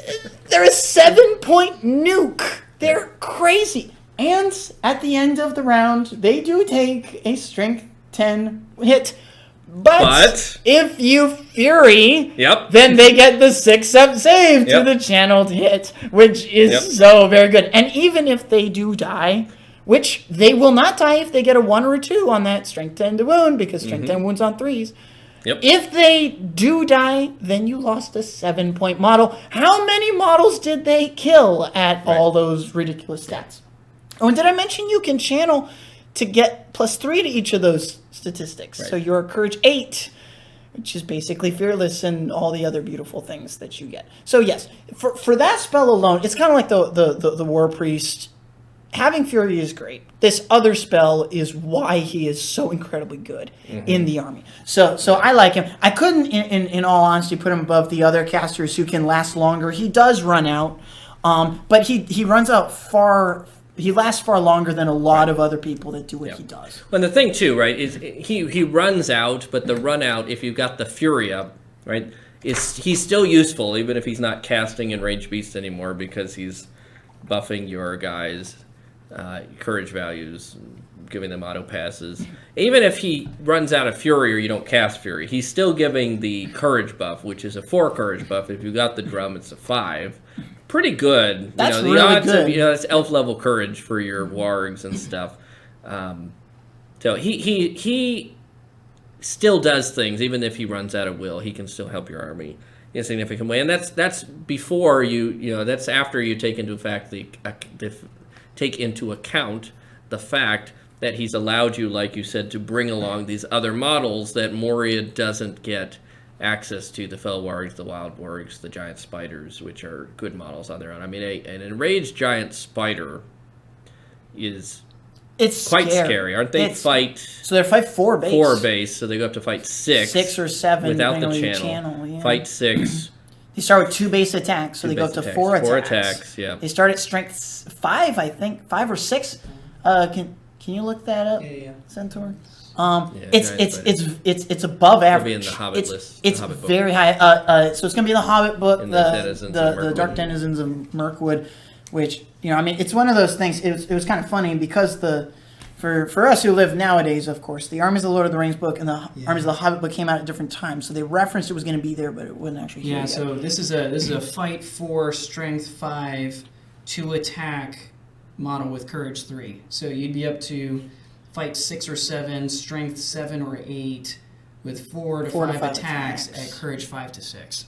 I mean, that is better than many heroes. With 2 wounds, with 2 right? wounds. So it actually weathers. It's not going to die the first time that you take it. Oh, and poison. And poison. Fangs. And poison. Right? Now, that's not venom, right? No, that is not re-rolling 1s to wounds, which, your strength 7 or 8, 1s to wound is going to cover most stuff. Now, as an important note, if you include his partner in crime, Ashrak, Right. Oh, any there you giant go, spiders crazy. in your force, not in his warband, but in your force, Yeah, you can be give him upgraded for venom, 2 points a model to get that to venom. So then you re-roll all fails.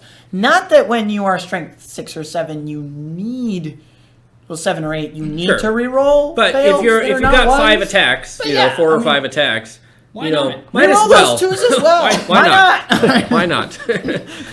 The other thing, of course, about his ability, right, is that he gets to pick and choose when he casts the spell. As long as he hasn't been charged, he can choose. And you would never want to put Druzag in a position where he could be charged. Yep.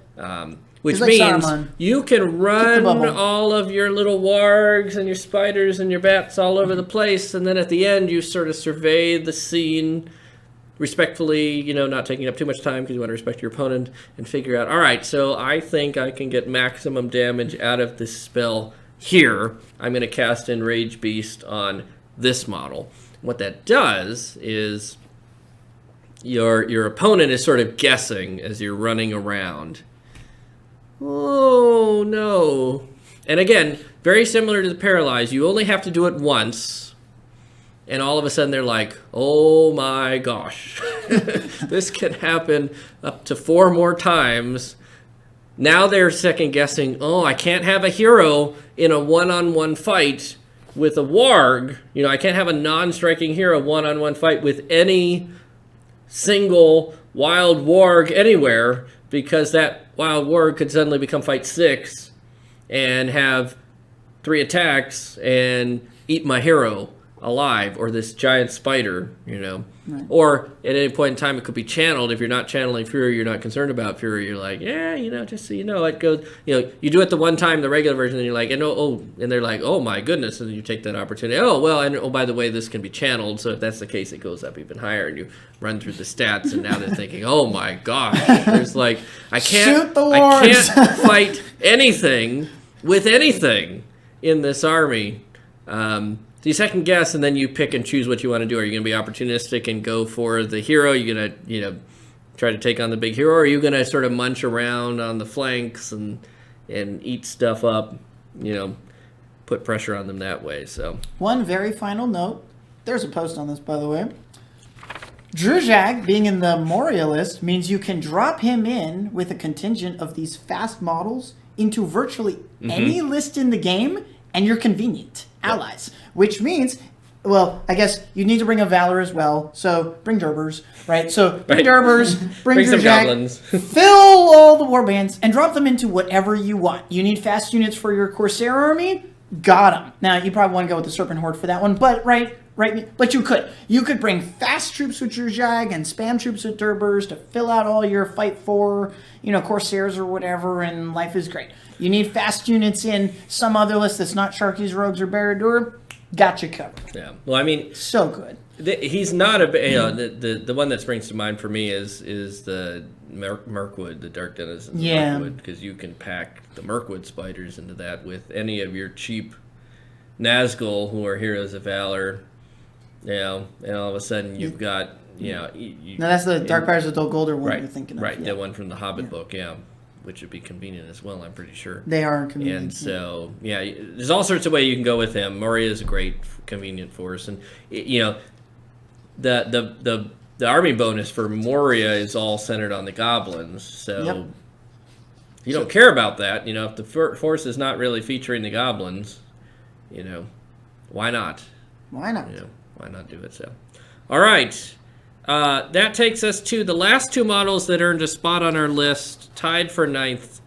The Easterling War Priest, who got 6 points, and the Great Dragon Smaug. Now, it is worth... I feel like I have to mention that both of these models only received a place on the list from one of us. Yes. Centaur had the War Priest ranked 5. I had Smaug ranked 5, so I had him slotted between the Witch King and Cartouche, the Firecaller, on my list. Tiberius did not have any of them, either of them on his list, so we'll talk about that in a little bit. Don't need them. Go ahead and why don't you talk a little bit about the Easterling War Priest, and then I will rant Sure. about Smaug. Yeah, so first of all, just a little bit on why I chose the War Priest. So, as anybody who follows the blog knows, I'm one of 2 consistent Easterling players that we have here in our gaming group, and I actually like Easterlings. They do have trouble killing stuff. Everybody knows that, ergo my comment earlier about grab Saruman and a bunch of Uruk-hai if you really want to add some killing power to your army. But the War Priest is a kind of often forgotten way of killing things within your Easterling force. I like the War Priest, one, because if we're looking at this purely as a bunch of spellcasters, he is one of the most reliable spellcasters in the game. He has 2 spells, he casts 1 on a 2 and 1 on a 3. Very rarely are you ever going to flub or mess up a roll. He only has 3 will points, sure, like most casters that are 60 points or less, with Cartouche, of course, being the notable exception. And in this case, when I look at the War Priest, though, he offers 2 things that Easterlings really, really need. First of all, he offers a 2-up chance at a Strength 6, or, if you might it, Strength 10 character. And it lasts not just for their first fight, it's for the entirety of the fight phase. So if that person, let's say that it's, Amdur, who's the obvious one that you would choose, or Kamul, the other obvious person you would choose, but you could obviously also choose a Dragon Knight, you could choose an Easterling captain who is using his hand-and-a-half axe, either as a 2-handed axe or heck as a piercing strike axe in a given turn. You can get quite a bit off of these guys and do an enormous amount of damage on turns where you really need to. Suddenly, a Strength 6 or Strength 10 character charging in on a horse, which all of those guys can be mounted, is extremely devastating to anybody that you're fighting. Getting 2 to 4 attacks on the charge, 8 dice to wound if you knock them over on Strength 6 or Strength 10. Strength 7 if you're piercing striking with the axe. Strength 7 with a +1 to wound if you 2-hand it. I mean, there's a lot of pain that you can bring down on people. You also have access to Fury, and you can obviously cast Fury, but truthfully, as I mentioned earlier, I really don't think that's actually the Easterling problem. Easterlings have an extremely high defense value latently. Generally speaking, most people don't have a problem with being killed as Easterlings. They have a problem with killing people. So you have the option for Fury if you find it useful. Let's say you're going up against the Army of the Dead, and you just don't want to be rolling on a Courage 4 or Courage 5 once your army breaks. You decide, heck, you just want to be able to pass everything, that's fine. You can totally that's what I was going to say, is that a base Easterling warrior is actually only Courage 3. Right. So, I know this because my son has been running Easterlings in battle companies against my other son who has an Army of the Dead. And Courage 3 is not good. So it's always nice to, there may be situations where you need the Fury. It's far more important. You can't cast the Blade Wrath as often as you'd like. It's always nice, though, to, if you don't need the Fury, the Blade Wrath is a, it hit really hard. I mean, even a Black Dragon Cataphract that has charged has a good chance of doing some good damage. You probably want to save it for your heroes fighting other big things, but... But even going back to what we talked about with the Barrow Wights, for example, one of the things that I like about the War Priest is the fact that it gives you access to another option of area control. Because you can choose an Easterling warrior with a pikeman or 2 supporting him and suddenly make him Strength 6. So a hero who thinks he's going in for a relatively easy attack, especially if you're moving second, because I think similar to Angmar, Easterlings work really, really well if you get to move second, assuming you're not running like an all-cataphract force. It gives you the ability to be able to say, okay, which fights do I have a good chance of winning, or which ones can I try to deny, and suddenly snipe in a couple of really high damage hits against a person who thought he was anchoring one flank of his force. It gives you the ability to suddenly tear into a force where they weren't expecting to lose it, and of course, heaven forbid that you should put it on somebody who somebody else is calling a heroic combat for, and then you suddenly catapult your Strength 6 or Strength 10 character into another thing without having to burn a single might point to do it. There's a lot of there's a lot of variety that this particular War Priest gives that I would argue the general shamans, named characters may be accepted on that, but general shamans don't tend to give you because of the fact that a strength boost in this game is so much more important than, say, a 6-up save or a chance on a 5-up to root somebody in place or something else like that. It's just the high strength is just insane for this guy. Yeah. And when you run out of will points, which invariably will most often happen, You still got a spear, so you're still helping toward everything else. That can also become a two-handed axe. So believe it or not, you can still contribute to the damage total with a war priest after killing everything. And you can put him on a horse. So unlike a bunch of the other shamans that we see, like, this guy is actually a relatively damagey character. So regardless of what you're looking for, this guy's got it for you. And with heavy armor, he's also one of the more resilient shamans on the list. Yeah. Now, to be fair, I do believe pretty much all the shamans have a spear. With but the exception of a lot of the Moria special named guys. Which is right, always sure, kind of right, weird. yeah. So, But the generic shamans, I think they may all most all have of them have spears, if not all spears. Yeah. The Black but of Shield course, Shaman does not. the armored horse is really good, and it fits with. Now, I don't think he's got the gleaming horde. He doesn't have any of those. He doesn't get the special He bonus. doesn't have on his phalanx horse. or the Gleaming Horde. Oh yeah, no phalanx either, but not then that again, would work. I exactly, because you can't pike support a spearman behind a swardsman, so he would never really be in a phalanx in the first place. Well, you he'd can't be in the pike center. support a Exactly. spearman. He'd be in the Exactly. center. Yeah, He'd be in the center. but you can't pike support a spearman spearman. anyway. Nope. Yeah, Right. Nope. yeah, not with phalanx. Not at all.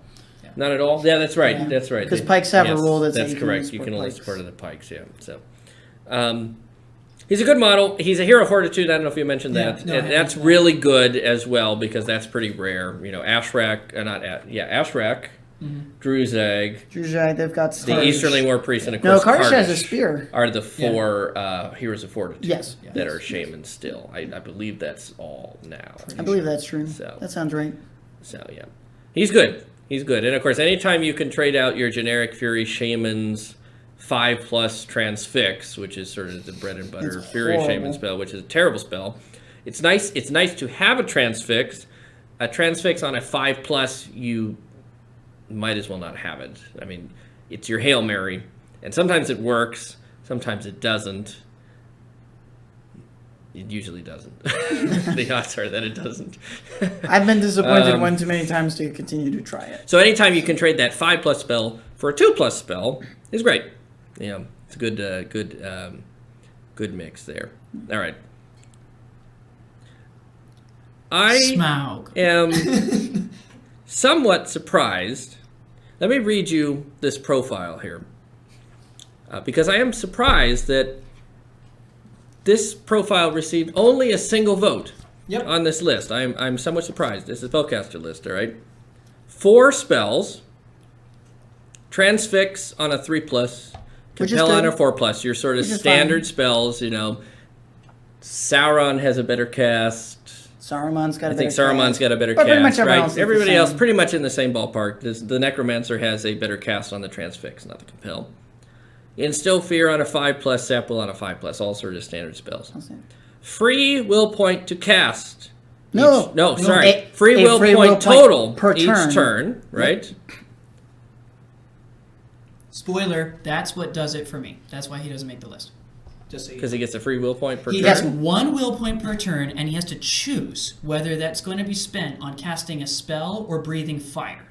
Oh goodness, that's And- like No. saying, "Oh, I've got like 12 different spells, and I got to choose which one I have. No, I've no, got no, no, too no. many Okay, well, I'll tell options you what, I'll let you for my finish. free will point." Go ahead. I'm going to let you finish. ahead. Okay, That's on not a your bad talk, thing. but That's not a negative. That is not a negative. It plays into a larger pattern that I see, which is a problem with Smaug as a caster. Okay, so, but I'll let you finish. I have a feeling that me and Centaur kind of agree on this, but I'm going to take a completely different tact on it after you talk about how good he is. Because he is good. He is good. Look, So we should start by my talking about point with Smaug why is he's good. he has everything, with the exception of fate points. He has everything that you would want in a top tier caster: 3 might, 6 will with a free will point per turn, 4 good spells cast at normal value. He's got resistant to magic. He's ancient evil. Yep. He's fearless. He causes terror. He has channel. He has strike with the 3 might points. He's got a beastly combat profile. He knocks things down. He does strength 9 hits on his barge. He's incredibly hard to engage. He's got the fire in his back pocket if you need it, and there's nothing that says you can't do it on a turn that you cast spell, as long cast will, as long as you cast a spell, as long as you don't mind digging into your will pool. He casts it on a 2+. It has an 18-inch range. It wreaks death into the air. He doesn't have the will of evil, so you don't worry about burning through your will pool because you've got resistant to magic if you run out of it, plus the free will point per turn. I really don't understand why, unless it's the fate points, right? There's no reason why his profile is not the profile of a top tier caster. Now, the only counter I can think of is the one that you mentioned about, well, maybe you want to spend the will for breathe fire. Fine, spend the will to breathe fire. That doesn't make him a not top tier caster. He's got less spells than Sauron does. He's got less spells than Saruman does. But he's got the transfix and the compel, and are the two that you really need, and he's got those, and he can cast them infinitely if you can't engage him with it. With Ancient Evil and Terror, there are some armies that are going to struggle to engage him. So there you go. So a couple now, of and he's 700 points. Yes. Right. Yes. So And he's 700 points with no will. As we talked about in the monster thing, susceptible to Drain Soul, susceptible to Instagibs. I concede all of that. But in terms of a caster, he's got free will point. That's extremely rare on the evil side. He's got a good batch of spells. I think he's got the profile of a top tier caster. So I'll go first in explaining why I didn't list him. He is in my top 15, but he's not in my top 10. Okay?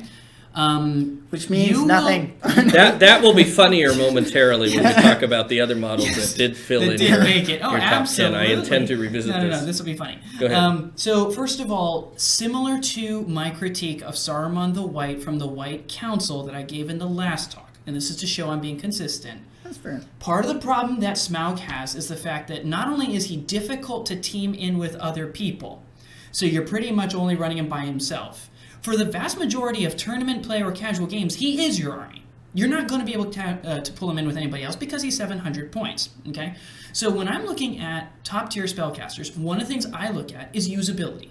And, forget the fact that the model himself costs hundreds of dollars. Forget the fact that it costs hundreds of hours to actually assemble, paint, prep it, and get it ready for the table. All of which, I'll just be honest, already puts user bias against him in my book. I'm not going to rank him high because I'm not going to encourage somebody to go out and spend that much money or spend that much time working on a model that may or may not do well, especially if they're fighting, in Isengard, Helm's Deep Legendary Legion that can kill him in a turn or two. I just don't see this being there's already a bunch of problems walking into it. From the caster perspective, however, because this is a spellcaster discussion that we're doing here, the spell selection is my primary problem with Smaug. Which sounds funny because his spells are, one, generally very good spells, and two, they're the kind of spells that a monster of all people would absolutely love. If for whatever reason I lose a fight against you at fight 8 with 4 attacks, after being able to charge whoever I want and get basically wherever I like, you would think that Transfix and Compel are the primary spells you'd want. The problem is they're superfluous for this character, right? In ways that other characters are not. So, a Saruman, for example, needs a good Transfix and a good Compel because he has a low number of attacks and he doesn't have a really good fight value for characters who will feel perfectly fine charging Saruman. Smaug's spells are nowhere close to the useful kinds of spells that you would want for a character like this.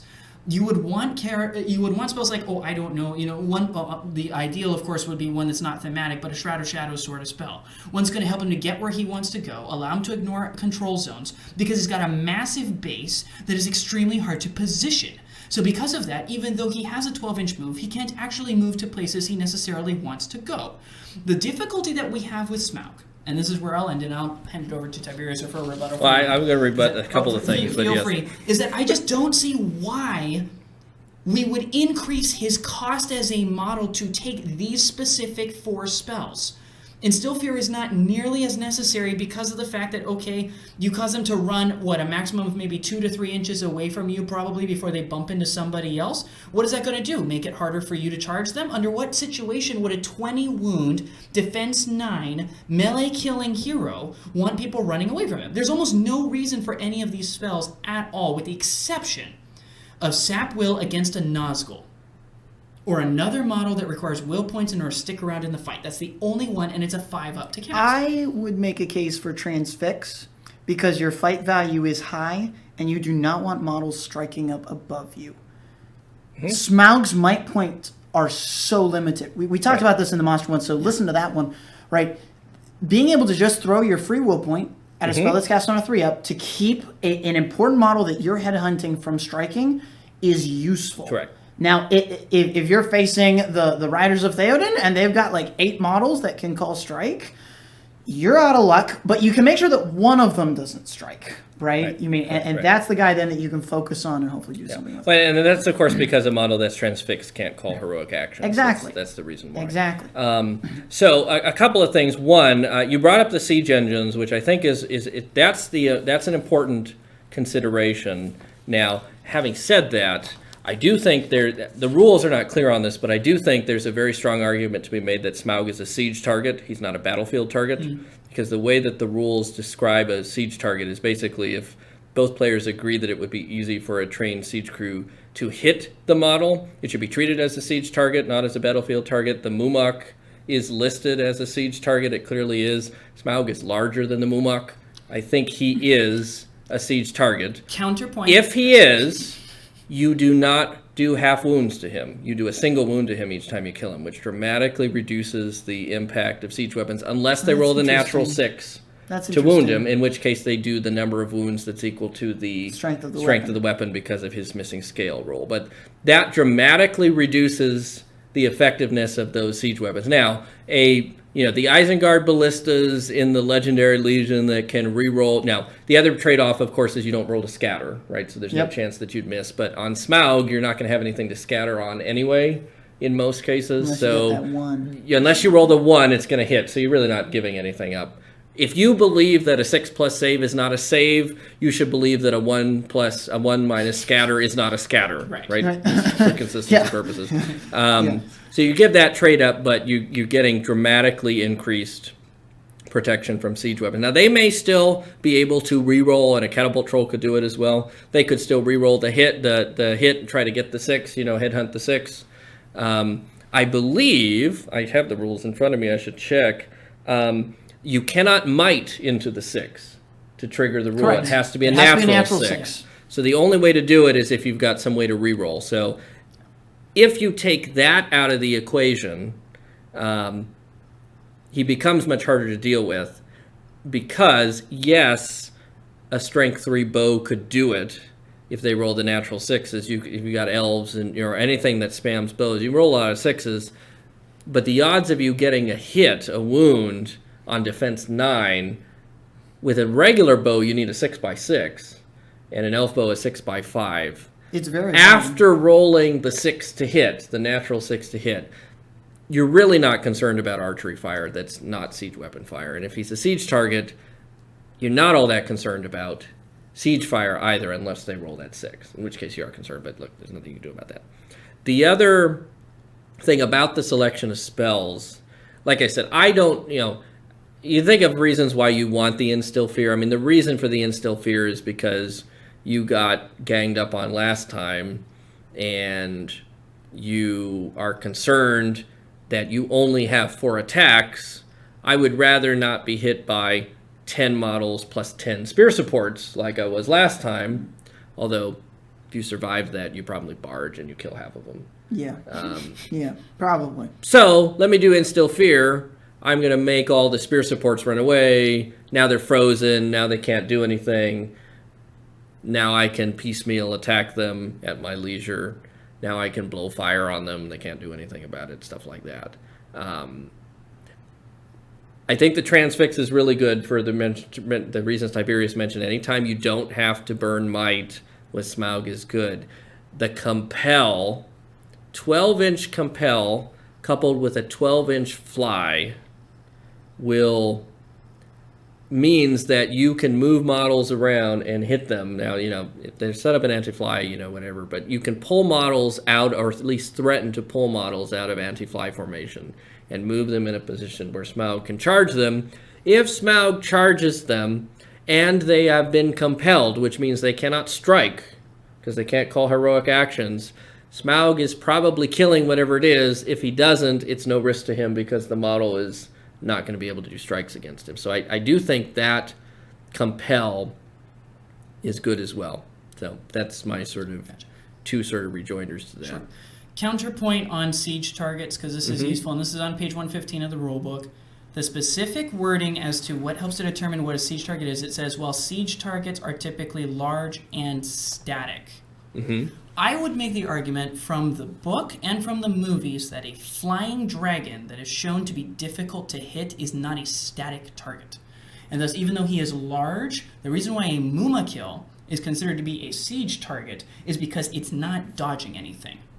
It's just standing there. So that's the argument I would make, and I would simply turn to Tolkien for that. Obviously, two people around a table can agree to whatever they want. Sure. But I would argue that the reason why Bard has a windlass and the reason why he's supposed to have that is to kill Which is not Smaug. in the book. Right. But the point being, the reason why he has this in the game is to kill things like Smaug, and I don't think he's going to do it on dealing, a wound, maybe up to, a strength 9 wounds on a single turn if he gets the missing scale thing, because I think it's a strength 9 shot. I can't remember what the windlass is. I'm pretty sure the windlass is strength strength. This is strength 10. No, the Yeah, windlass strength is the 10, strength. yeah. I mean, you have So- the book with the windlass. Yeah. I believe the black arrow gives you the auto 6. Yeah.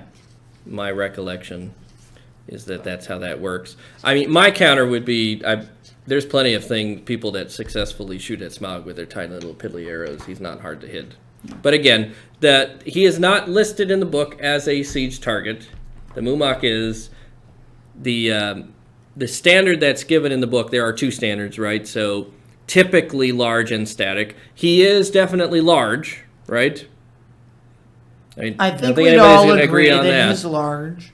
The standard is basically, the other standard that's given is basically if both players agree it would be easy for a trained siege target crew to hit him. You should treat it as a siege target. So that's the discussion to have with your opponent during the game. Again, we're talking really niche. This is sort of niche in the weeds because even with the expansion of the Legendary Legion, even with the changes to siege weapons, most armies don't have the option to take a siege weapon. Yep. They just don't. Which is why we're going to struggle when we get to the big honkin' things category later on that was initially designed for things like war beasts and siege weapons, especially on the good side. There's just not that much to go around. That's the discussion to have. And you're right, that's part of it. Easy to hit, typically static. There could be some room for that. I think if the Mumak is it's not like the Mumak is not charging stuff and moving around. Yeah. And yeah, he's probably more static than Smaug is. He's also a lot smaller than Smaug is. So, but that's the discussion to have. Did you have thoughts? So I Rain don't on have my any parade. very strong Yeah. thoughts. Smaug is a split focus when it comes to will. You'll see this with fire-breathing dragons as well, right? I mean, anytime you need to use your will for more than one thing, you see it disappear. In my mind with Smaug, whenever possible, you want to breathe the fire. When you eventually start getting charged, though, because the fire is breathed in the shoot phase, you're eventually not breathing fire. So having magic is fine, right? I mean, it's useful. And in my mind, Smaug has exactly 2 spells. He has Transfix and he has Compel. Because you're not going to throw the will, you're not going to throw the might into getting something off that's cast on a 5 unless you really, really, really need it, right? Just like you only cast Black Dart when you really, really, really need it and not just because. Yeah. You're only going to use this with Smaug when that happens. I didn't put him up there because I think that for 700 points, you could get 2 dragons with Wormtongue. And the both of them will also get a free will point per turn. They will have the same 2 spells, Transfix and Compel. They will cast it on exactly the same, and those are going to be better. In my mind, Smaug has a top-tier casting profile. In practice, you will not use it as much as other characters. He probably should have made my list. The dragons with Wormtongue did make my list. So as a hat tip to Smaug, I'll co-rank him at 10th place, and I guess that pushes him to 9th, and the Estonian War Priest to 10th if we do that. So maybe I shouldn't do that. That might change some rankings. But yeah, all right. But those are my thoughts. Well, there we go. So we're through the top 10. You have any parting thoughts on any of the 10 before we transition? All right. So we have just a few splattering of models. We'll hit these pretty quick. Other models that received votes. The Dark Marshal received the 8th vote from Tiberius. This is a Ring Wraith who's fight 6. Of course, has the 6-inch banner bonus. and with the instill fear on a 4+ On a 4+, cast, right? yep. Which With the same basic profile as a generic Ring Wraith, 2/14/2, and he only costs 10 points more. Yeah. So the increased instill fear and the increased fight value are well worth it. The banner bonus is extra. Right. Yeah. No. And like I said, if you're looking at maxing out a generic Ring Wraith, there's almost always a named Ring Wraith who is just as good, if not better, for what you're trying to do. They're not going to give you March. Correct. But right. they'll give you something else that's probably worth That's right. it. Yes. Yep. That's right. Yeah. It's not like Mordor is struggling to find models that have March. They have a decent number of. They have generic a lot. or captain They have a will get that lot for you. of models that have March. Right. Yeah. All right. Also receiving votes in 11th place, the Mouth of Sauron. This was your number 8. Oh, this No, was this is mine. Centaur's number 8. No, I did not Centaur's. have the Mouth of Sauron ranked. Yeah, so, we don't need to spend a whole lot of time on this guy. I like the fact that he has 4 very easy attempts at Transfix. I don't think you'd actually use the Instill Fear on a 5-up on this guy, because he doesn't have a lot of might points. Agreed. You don't have a whole lot of will points. You don't get any free back. He is a very resilient guy because he's got that defense 6. He's got a high fight value. You can mount him on a horse. He's got a hand and a half sword. So if you really want, he can actually contribute pretty decently to the killing power too. And he's relatively cheap. He's under 80 points. So you can get him in there. And he's a Valor guy, I'm pretty sure too. So, He's Valor. So he's an easy team in. So if you find that you just want a relatively cheap kind of Gilder and Glorian style caster, not surprisingly, I like him. And so that's why I like the Mouth of Sauron. The 2 might points are nice. He has March as well. Speaking of Mordor heroes who can march, so he's a good little model. He's very cheap. He's a good cheap drop. And for a spell, if you need 15 models in a warband, you're trying to spam stuff. Yeah, the spell support is nice, along with a nice combat profile. So, also receiving votes are Fury Shamans. Just in general, this was Centaur's number 9, non-Angmar. So the Fury Shamans. I assume you've got Orc. I assume you also mean Goblin and Uruk-hai. That is all the other correct. ones Yeah, there. basically it's everybody except for the dumb Angmar Orc Shaman now that is just a problem. And the Black Shield Shaman. Yeah. And So my question is, because you are sort of the I am full in on the 6+ Fury save. Yes. Tiberius is full in on the 6+ Series save for Druzhag. Druzhag. You are out on the 6+ save because it's not a save. So I assume that this is because of solely because I assume this is not because of the 5+ Transfix. I'm assuming you have them ranked this high because of the Fury itself, just the passing courage test. Yeah, so a little bit on this. First of all, as a slight caveat, which I did mention earlier, I believe Uruk Shamans are great for the 6-up save. Mostly because the models that you're saving are 9 to 10 points apiece. And that's already worth the might point and the will point, okay? And point saving it, again, trying to save it is worth my it. feet are guided by the light of experience, and I know how many guys I will actually save in a fight as opposed to the mathematical number of guys I should save. I will restrain myself from pointing out that Mordor has lots of 9 and 10 point orcs, but okay. But in any event, when I'm looking at these guys, I primarily need them because most of these guys are accompanying Courage 2 orcs, Courage 2 goblins, or Courage 3 shaman, Uruk-hai. Right. And so you would primarily bring these guys so that you can automatically pass those courage tests.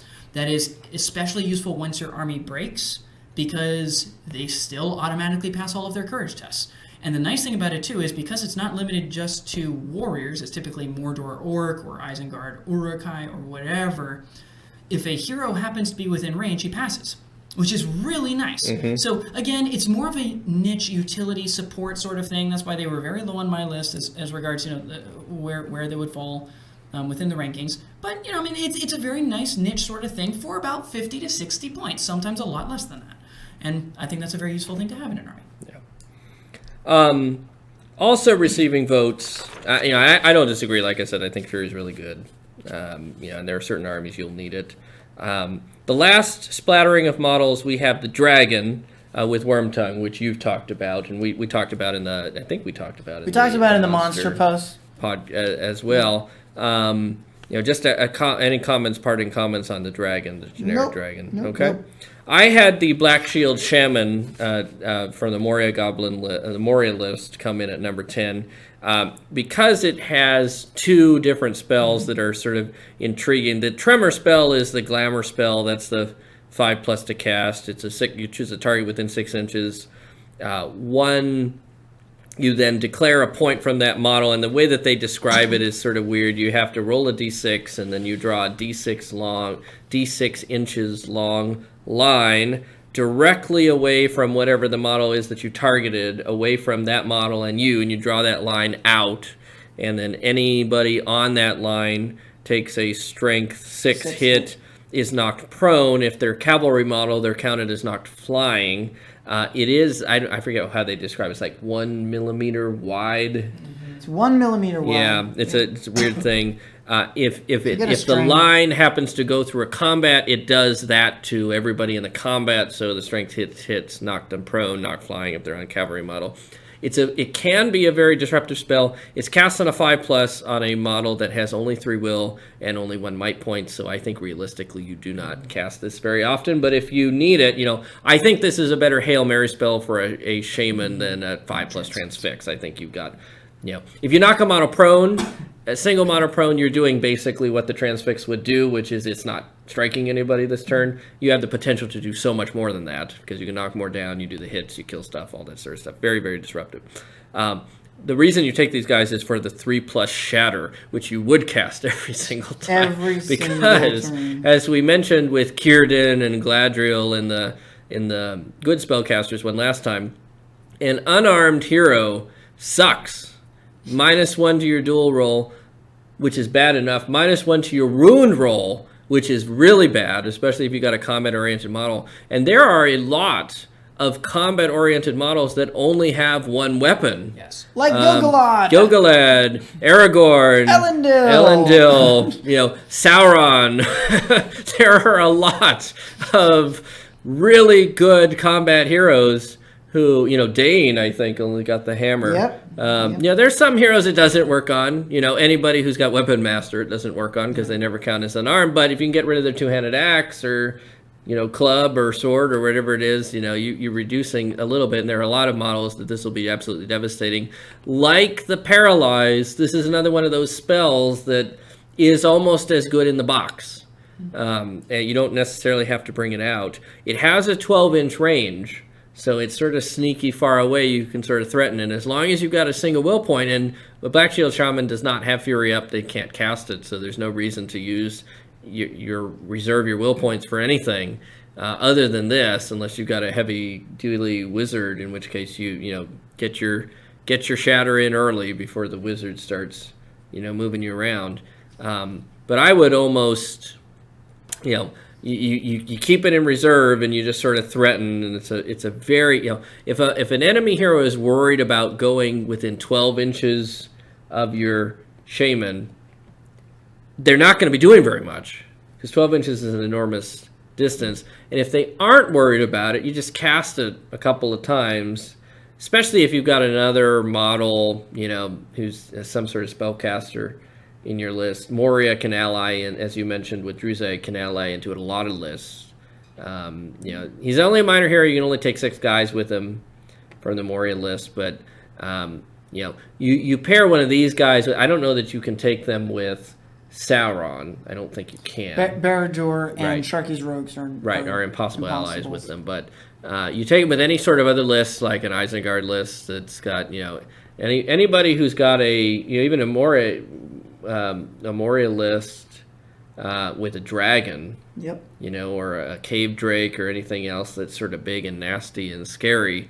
You just tuck a Gundabad shaman behind them, and all of a sudden the big hero is like, I'm not sure I want to charge that, because especially if I have priority, which I typically want, I have to charge, and I've got the big hero. I have to charge it before the shaman moves, which means I might be stuck in this combat and then lose my weapon, and now I'm -1 to my duel roll, and now I'm -1 to my roll. my rune roll, I may not be able to extricate myself from this. I think I might leave that thing alone. And so if you're, and if big heroes are not taking out your monsters or even your cave trolls, your very generic, cheap, burly, strength 6 cave trolls, a shaman is a really nice deterrent. Stick 3 cave trolls in the middle, charge through the enemy's lines, see if a big hero wants to fight them. I think a lot of times your big hero will be like, I'm not sure. Get locked in. I'm not sure.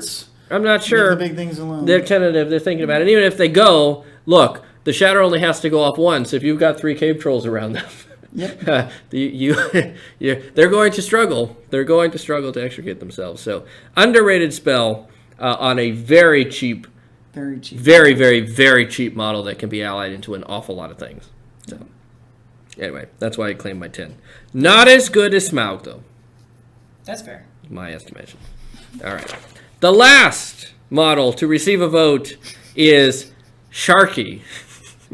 And this was Centaur's number 10. Ahead of Smaug, yes? Yep, ahead of Druzhag. Ahead of Druzhag. Right? Mm-hmm. Ahead of, let's see, anything else? Those are the two sort of... Black Shield Shamans. That one is sort of defensive. I mean, I fully concede the Black Shield Shaman is more of a niche. I think he's an underrated, more of a niche. But he's a niche.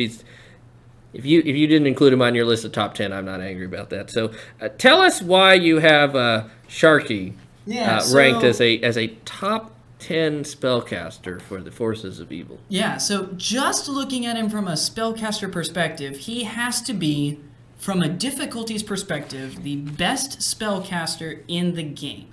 He has 2 spells. Oh, hot take. Oh yeah, hot take. Here you go. Sharky is the best. With the asterisk of, clearly. From a difficulties perspective, he's the best. He has what do you mean by that? spells. You mean like he's like hard to use? He has 2 spells, and he has both of them on 2s. Oh, okay, so I see what you mean. Your chance of ever failing a spell, I have seen people fail spells with Gandalf. I've seen people fail spells with Saruman. I have never seen Sharky fail to cast a spell. So there's that. No, this is important to say that if you could pick any spell from their spell suite, Saruman or Gandalf or whatever might fail a spell, right? Right. Because if Saruman spends his entire game with a free might point and a reroll, Free will point. casting just Transfix.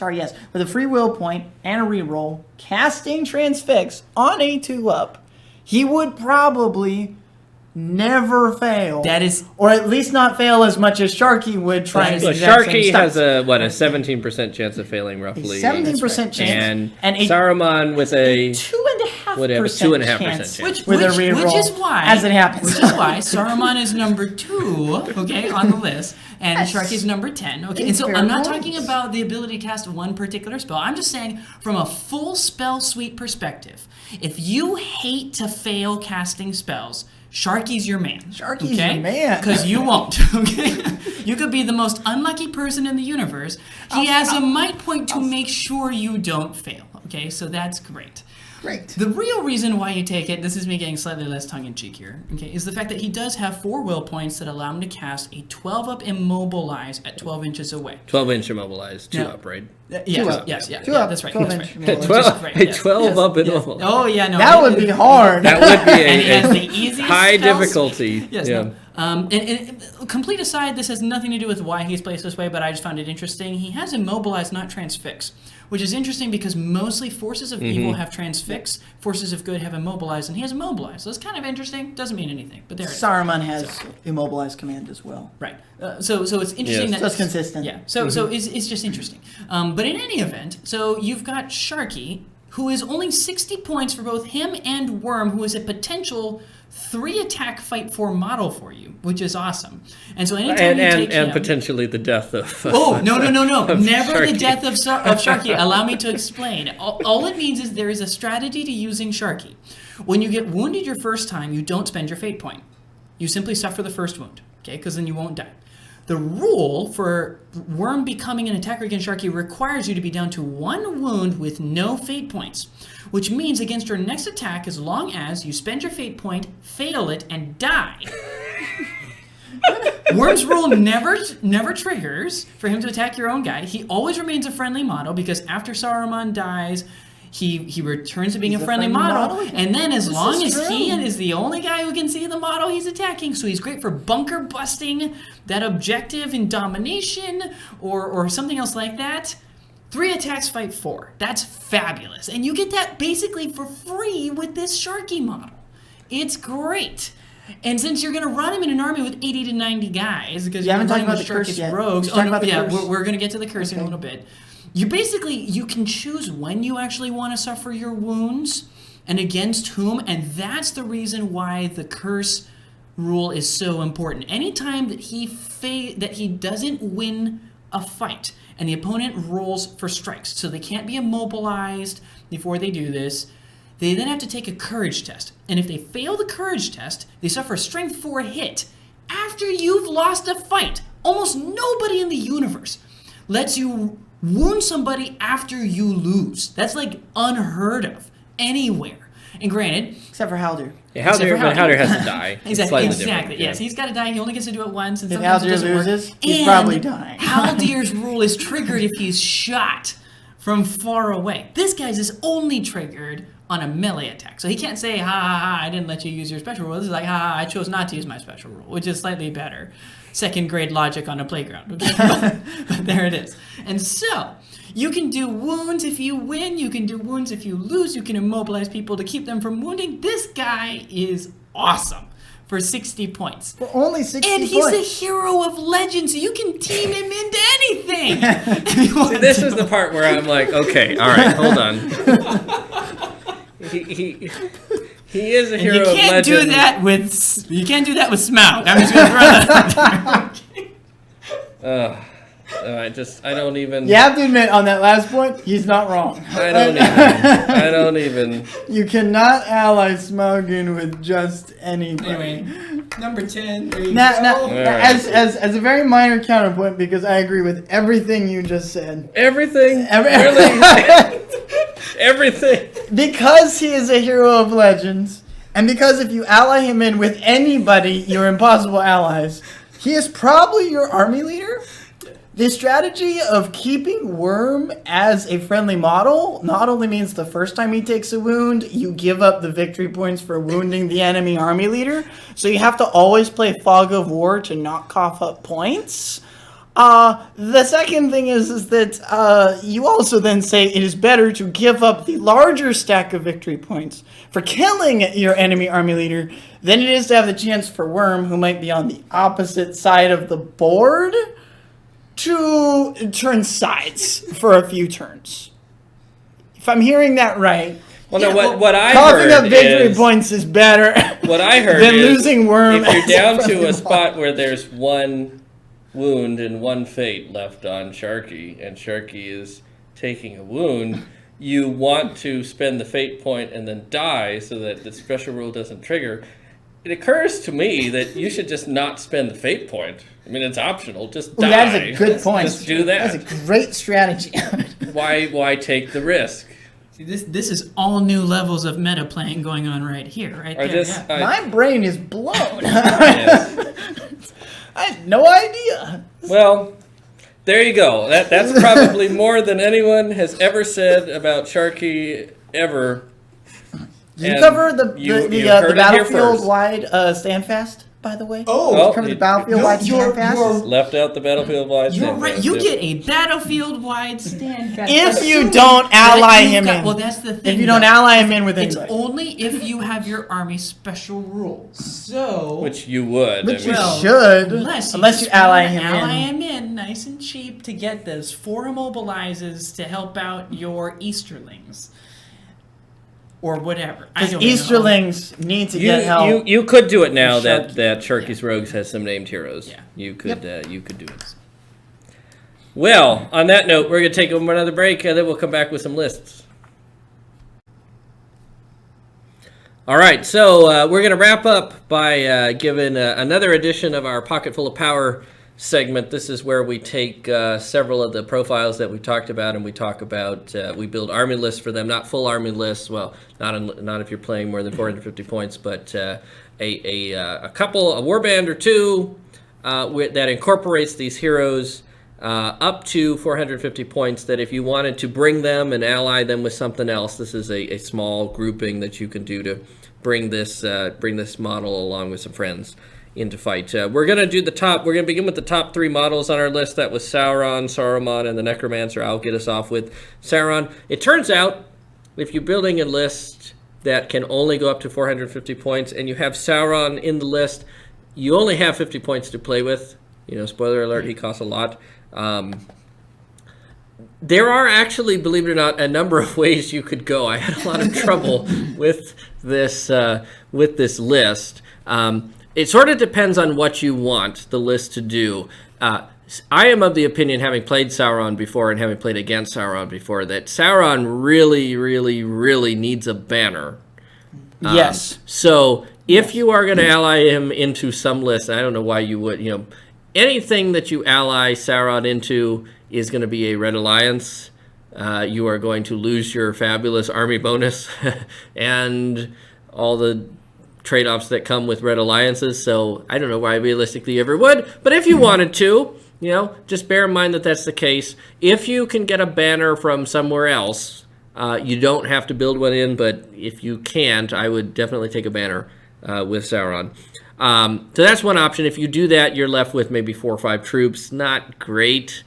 You could take him with 10 5-point orcs. That's probably 4 trackers and 6 generic warrior orcs who've got picks or swords and nothing else. No spears, no shields, no bows, no nothing. You could do it that way. I've gone for a bit of a medium approach, so I've managed to cram 8 models in with Sauron, so we get a grand total of 9 models for 450 points. But one of them is Sauron. 2 orcs with shields. This is not remarkably creative. 2 orcs with shields, 2 orcs with spears, 2 orcs with shields and spears. I think I've talked about this before. I'm a big fan of having at least some of your models in your army be able to function both as shield models and supporting models, just because you never know what's going to happen. In a perfect world, I would have spears and shields and picks probably on all of my orcs, because why not? You get pretty flexible at that point, but I've gone for that there, and then we rounded out with 2 orc trackers for a grand total of 448 points. I don't think there's much to talk about here. The big thing with Sauron, especially if you're running a pure list, but even if you're not, right, I think maybe especially if you're not, in a pure list, Sauron does not really care about the troops that he has around him breaking, because he doesn't cough up any points for the troops around him breaking, unless you happen to wound him 3 times.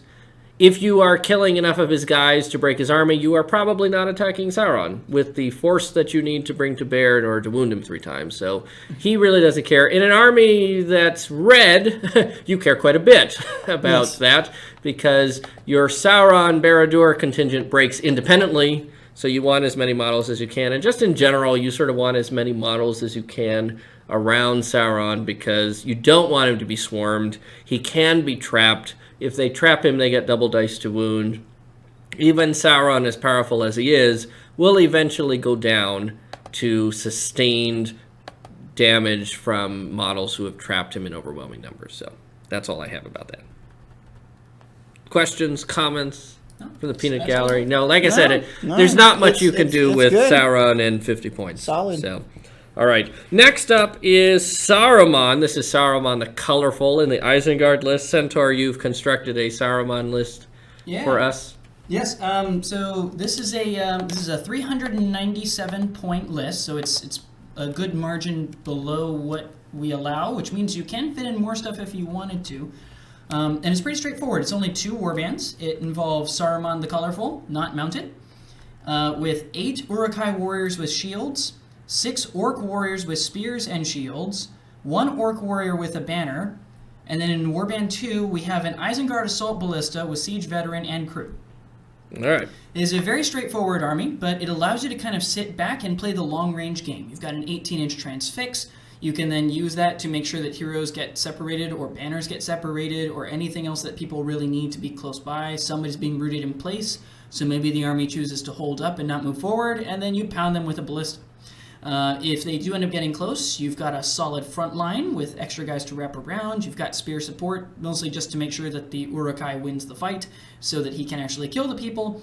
And heck, you've got an orc warrior with a banner there. And if things really do get harried, you have a Palantir. So you can always make sure, okay, well, we get to go first. We move forward, we blast people away, and keep people off of said ballista. So it's again more of a niche sort of army, but if you need to just camp out on an objective or keep people from getting to a given place, this is kind of the ultimate in sit back and shoot 'em sort of list building. Yeah, it's a orcs, Uruk's backed by orcs, pretty good. You do have some sort of latent issues in Isengard if you got the army bonus, as they sort of break differently, and that's something to be aware of. But Saruman can choose to test. Correct. When you get to 50, and that's the thing, he will automatically pass. Exactly, and you'll have that 12-inch stand fast, so you should be fine. Yep. The the ballista is intriguing. It is a good model. It's very cheap for what it does. They're hard to deal with, so. Yeah, for there's a lot of armies that can't take siege weapons that would be happy to have one. So. All right, that brings us to third on our rankings was the Necromancer, and I believe Tiberius has prepared a list for us. I do. Necromancer. So as we talked about before, if you're going to bring the Necromancer, you keep the army bonus, which means you're either running pure Dark Powers of Dol Guldur, or you are allying with Azog's Hunters or Azog's Legion. Both of which benefit greatly from what's available in the Dark Powers of Dol Guldur list, because Azog's Hunters has Hunter Orcs and Fel Wargs, but not Gundabad Orcs, which they can get from the Dark Powers of Dol Guldur list. The Azog's Legion has Gundabad Orcs, but not Fel Wargs and Hunter Orcs, which you can get from the Dark Powers of Dol Guldur list.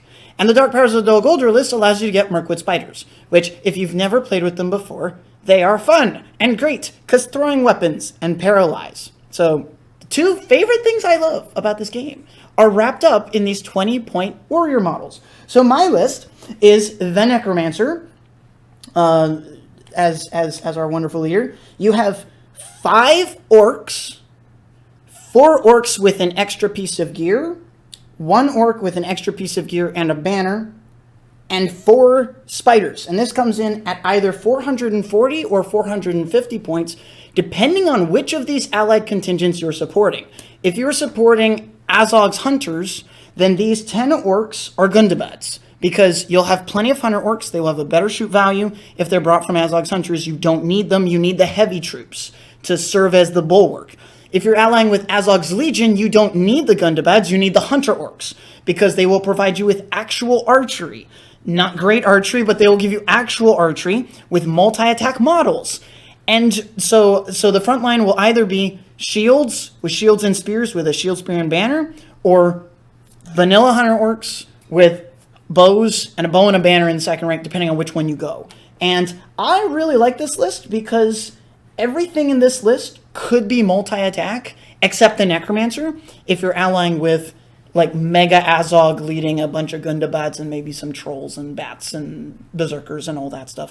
It's a really powerful squad that you can throw in. I had not thought about, and the Hunter Orc contingent brought in is really intriguing because the weakness in Azog's Legion is they have no archery at all, unless you count the catapult trolls. At all. Just at all. Nothing. So you got to run around.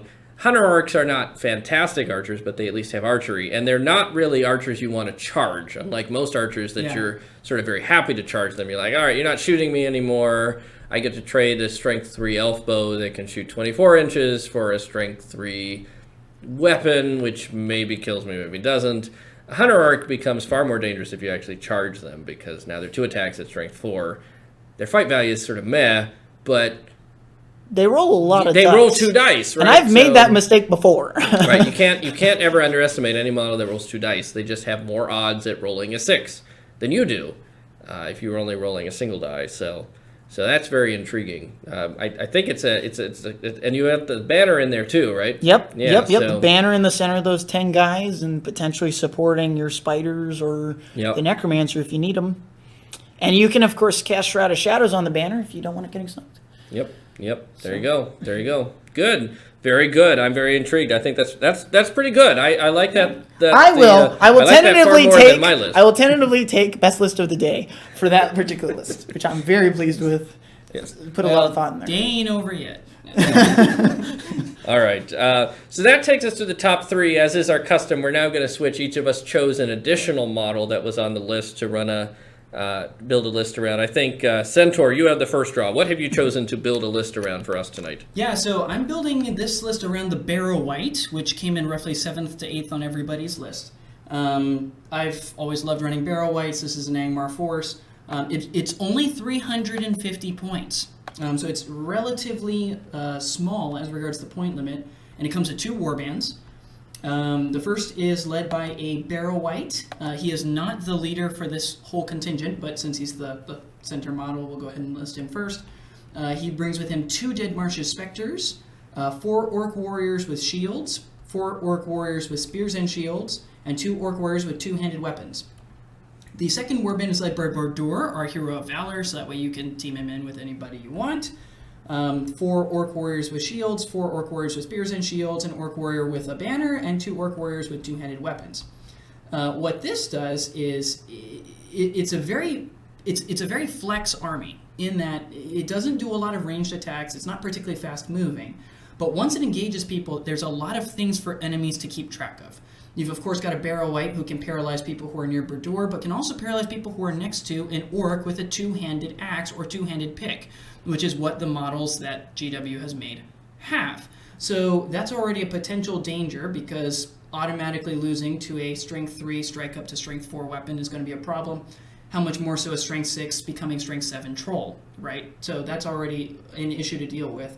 It's got a whole lot of Orc Warriors with shields. It's got a backline of spear support in case they need it. It's got a banner for helping to reroll. And all of the guys who are close to the Barrow White, they're all causing terror. So you've got those guys causing terror. You've got the Barrow White causing terror. You've got Bordur causing terror. And all the while you've got Dead Marches telling low courage spear support or bannermen or guys in the front rank telling them to run away. So you've got a lot of different things that people need to kind of watch for. I ran an army that was built a lot like this a couple years ago. For a November tournament, late October, early November tournament, and I called it the Halloween Army because it was just scary, right? Goes around and woos everybody away. And so this is kind of the center of, obviously, your ideal Angmar force, but you could easily team it into a bunch of other stuff if you want some extra terror, some extra damage options for a Moria force or an Easterling force. This is one way you could do it. Good. I mean, with the obvious caveat, of course, that this army allied into anything is going to be impossible, right? Well, it's going to be red unless you're allied with like Moria and Smaug. I think they can ally with Moria and Smaug. They got Moria and Smaug. We should double check that real quick just to make sure. Angmar is one of the more restricted lists. So it's Moria and Smaug are the 2 that you could do. But I mean, Yeah. Hey, 1,200 point game, allying with Smaug. Well, you're close at 1,000 points. You're close. You're just barely over. You could knock some stuff off if you needed to. But for what you built, a Barrow White and Paralyze and Bordur is going to be a nice threat.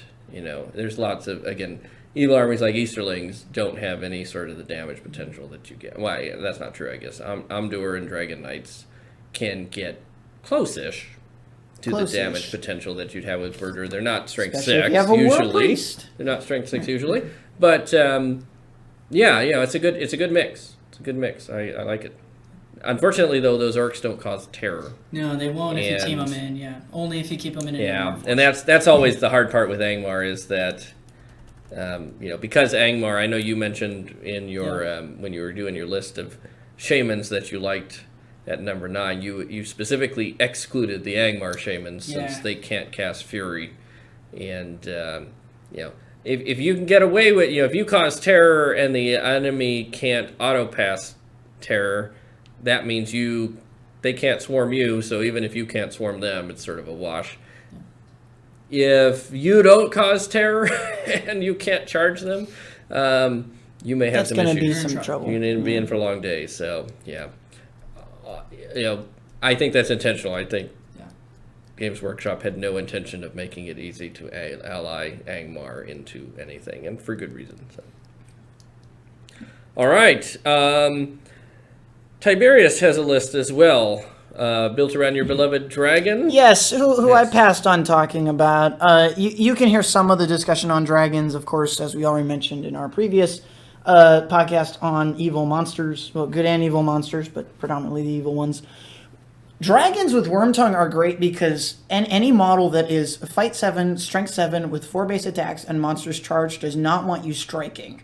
And so while Breathing Fire is fun, while being Defense 9 with 9 wounds is great, I find Wormtongue to be the most useful because as you are getting ready to approach, you can cast the Transfix, and if it works, you sail in, you knock the thing over, even if it's mounted, you smash the thing to gory bits, and you feel good about yourself. And if you fail, then you just go somewhere else and smash something else to gory bits. The question is, what do you bring with this guy, right? I mean, at 350 points and a Hero of Valor, you can just bring him.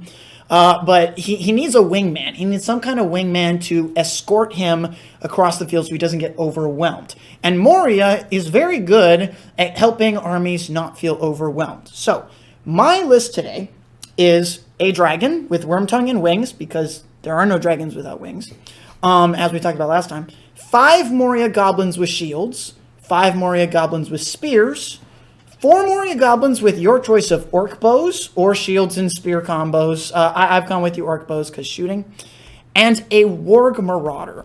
I love Warg Marauders. I recently converted one up. They are gloriously things. They are terror-causing, which plays with the Harbinger bonus that the dragon provides.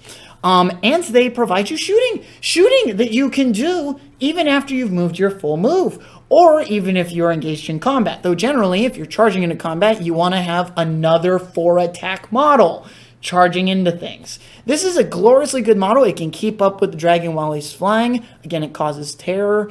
And if you're playing a scenario where you need to get guys off the board like Reconnoiter, you can move the Warg Marauder to the board edge, dismount the 2 archer passengers off the board to score, and keep moving this model around, or run him off as a third, or potentially dismount the goblin, and then test for the Warg to stay. The Warg moves off as well. You've got the trifecta, 4 required models to win a Reconnoiter game. It is a beautiful thing, and many armies, as has already been mentioned, do not get access to really good, cheap, fast troops. This is potentially 4 scoring models for 30 points.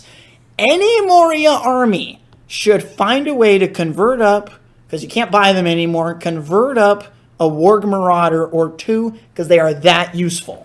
And supporting a dragon, this model will get ignored. People will completely not focus on it in favor of containing the dragon, which means in a scenario where you got to score with somebody, this is your model. Oh, and we've added 16 models to whatever army we bring for 450 points. Yes, I will take that. I will take that too. 16 models for 450 with a dragon as the centerpiece is pretty good. That's a pretty good model count. That's pretty good. That's pretty good. Not How as many good did as you my have average with one. the Saruman Force? Saruman Force, built? it's only about 12 to 13 models. No, it's more than that. It's Hold more on, than that, hold right? on. Because you 'cause got it's you got two- close to the full contingent. Yeah, plus let's see the here. ballista So fleshed out. let's see, 10. Actually, yeah, no, it's a lot more than that. Actually, it's 20. It's 20 models. 20 models, yeah, that's Yeah. pretty good. Yeah, for an allied contingent, right? If you're starting with 15, 16 to 20, you're in a pretty good spot. Much better than the 9 that I had in the Barad-dûr list. So having done the Barad-dûr list, which was basically just like no creativity at all that goes into it. And of course, I chose one of the more blah of the blah variations. It's just orcs with various weapons and gear and stuff. There's no Morgul Knights. There's No Black Numenorians. anything like that. I wanted to do something very fun for my alternate list. I felt like I had to do something to justify the fact that I took the Witch King of Angmar ahead of Saruman, because I knew that might be controversial for some circles. Others may not feel that way. I also have a profound love for Cartouche the Firecaller, as everybody knows. As I mentioned, he is by far the best Fury model, and so I was struggling back and forth between the two, which ones to take, and then it finally occurred to me, you know what? With the new rules being what they are on alliances, I will just take them both. Because if I'm taking Cartouche, I need a Hero of Valor or higher anyway, and the Witch King qualifies, and so we'll just do that. So I have built a list around you get 2 for the price of 1. I have built a list around the Witch King and Cartouche the Firecaller. Yay! I built this list, I don't know, 3 or 4 weeks ago when we were initially going to do this after the good spellcasters list, and then I lost it. So I rebuilt it again tonight. Not while we were recording this, but shortly before. I am very pleased with this list. I'm curious what you think about it. All right, so I have the Witch King of Angmar on. He is the army leader, obviously, because he's a hero of legend in the Mordor list. He is 3 might, 15 will, 2 fate, on an armored horse with the crown of Morgul. I did go with the armored horse. That is my build. For reasons I love it already. that I've explained before. You know, especially if you're trying to ally him in. Yes, having a fell beast in the army would be great. There is almost no evil force that would turn down a Witch King on a fell beast if you offered it to them. It was a little much for 450, but you know, if you would rather have the fell beast, take the fell beast with my blessing. I also have leading the second warband Cartouche the Firecaller for a whopping 60 points, which is fantastic value. Cartouche has the full 12 model warband because if you got a Maelstrom thing, you don't want Cartouche sitting out there all by himself. You also generally want Cartouche with lots of orcs around him because he can eat them. Because Cartouche has Fury for Mordor orcs, and because I am a big believer in the 6+ save, I thought, you know, there's a lot of ways you can go with Mordor. Mordor has access to fantastic cast of stuff. I have decided all the warriors will be orcs, will be Mordor orcs. So in Cartouche's warband, I have your stock standard 3 orcs with shields, 3 orcs with spears. These are generic orc warriors, not Morannons or anything special. And then 6 orc trackers. They are there to put pressure on stuff, and then eventually you will eat them, and you will not miss them, because orc trackers are not particularly good in combat. They are fine. You know, all orcs are fine in combat. These orcs happen to be defense 3, which is not great, but, you know, they're fine. They're there. You got a 6-inch.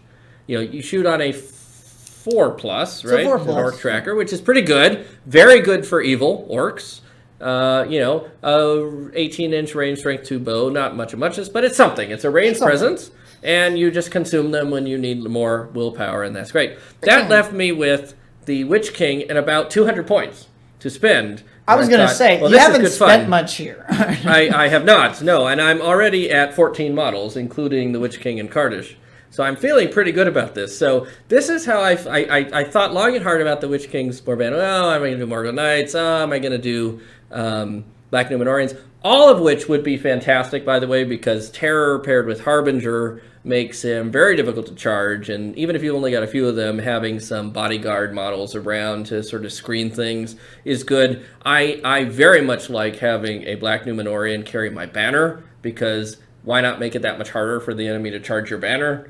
Make them pass a courage test. There are some armies that would really struggle to do that. Those are courage 4s. They're not going to run. Yeah, Yeah, exactly. You can put Warhorns on them. There's all sorts of great reasons why you do that. But because this is built around Cartouche primarily and the Fury, I thought, well, we'll just stick it with orcs. So I have done you the favor. The list as I have built it begins with 5 Morannon orcs with shields and spears and picks, obviously. So you've got the option for the strength 5 piercing strike if you want it. Axes. They get axes. That's right. They get axes and regular orcs. The regular orcs in Cartouche's thing all have picks, because why not? And 1 Morannon orc with a shield, a spear, and a banner, so that you have the banner built into this contingent. Now, a Morannon orc with a shield and a spear conveniently costs 9 points. So if you'd rather have Black Numenorians in the place of these guys, you can swap them. The Black Numenorian can take the banner. You lose the spears, but you get the shields, you get the defense 6, you get the terror wall. So if you want to do that, and you get the fight 4. So if you want to do that, you can. I've made it very easy for you to do a simple swap there. I have also added 2 orc trackers. These are mostly there because it's always nice to have some range threat. You know, your Maelstrom deployment, whatever. They're very cheap. They're disposable guys for Cartouche later on. I have also added 2 Warg Riders with an add-on of your choice. It's always good to have a couple of cavalry models in your force in case you have to countercharge other enemy cavalry models or enemy heroes. It takes away the charge bonuses, takes away the knockdown bonus. If they win the fight, they're not knocking your troops down.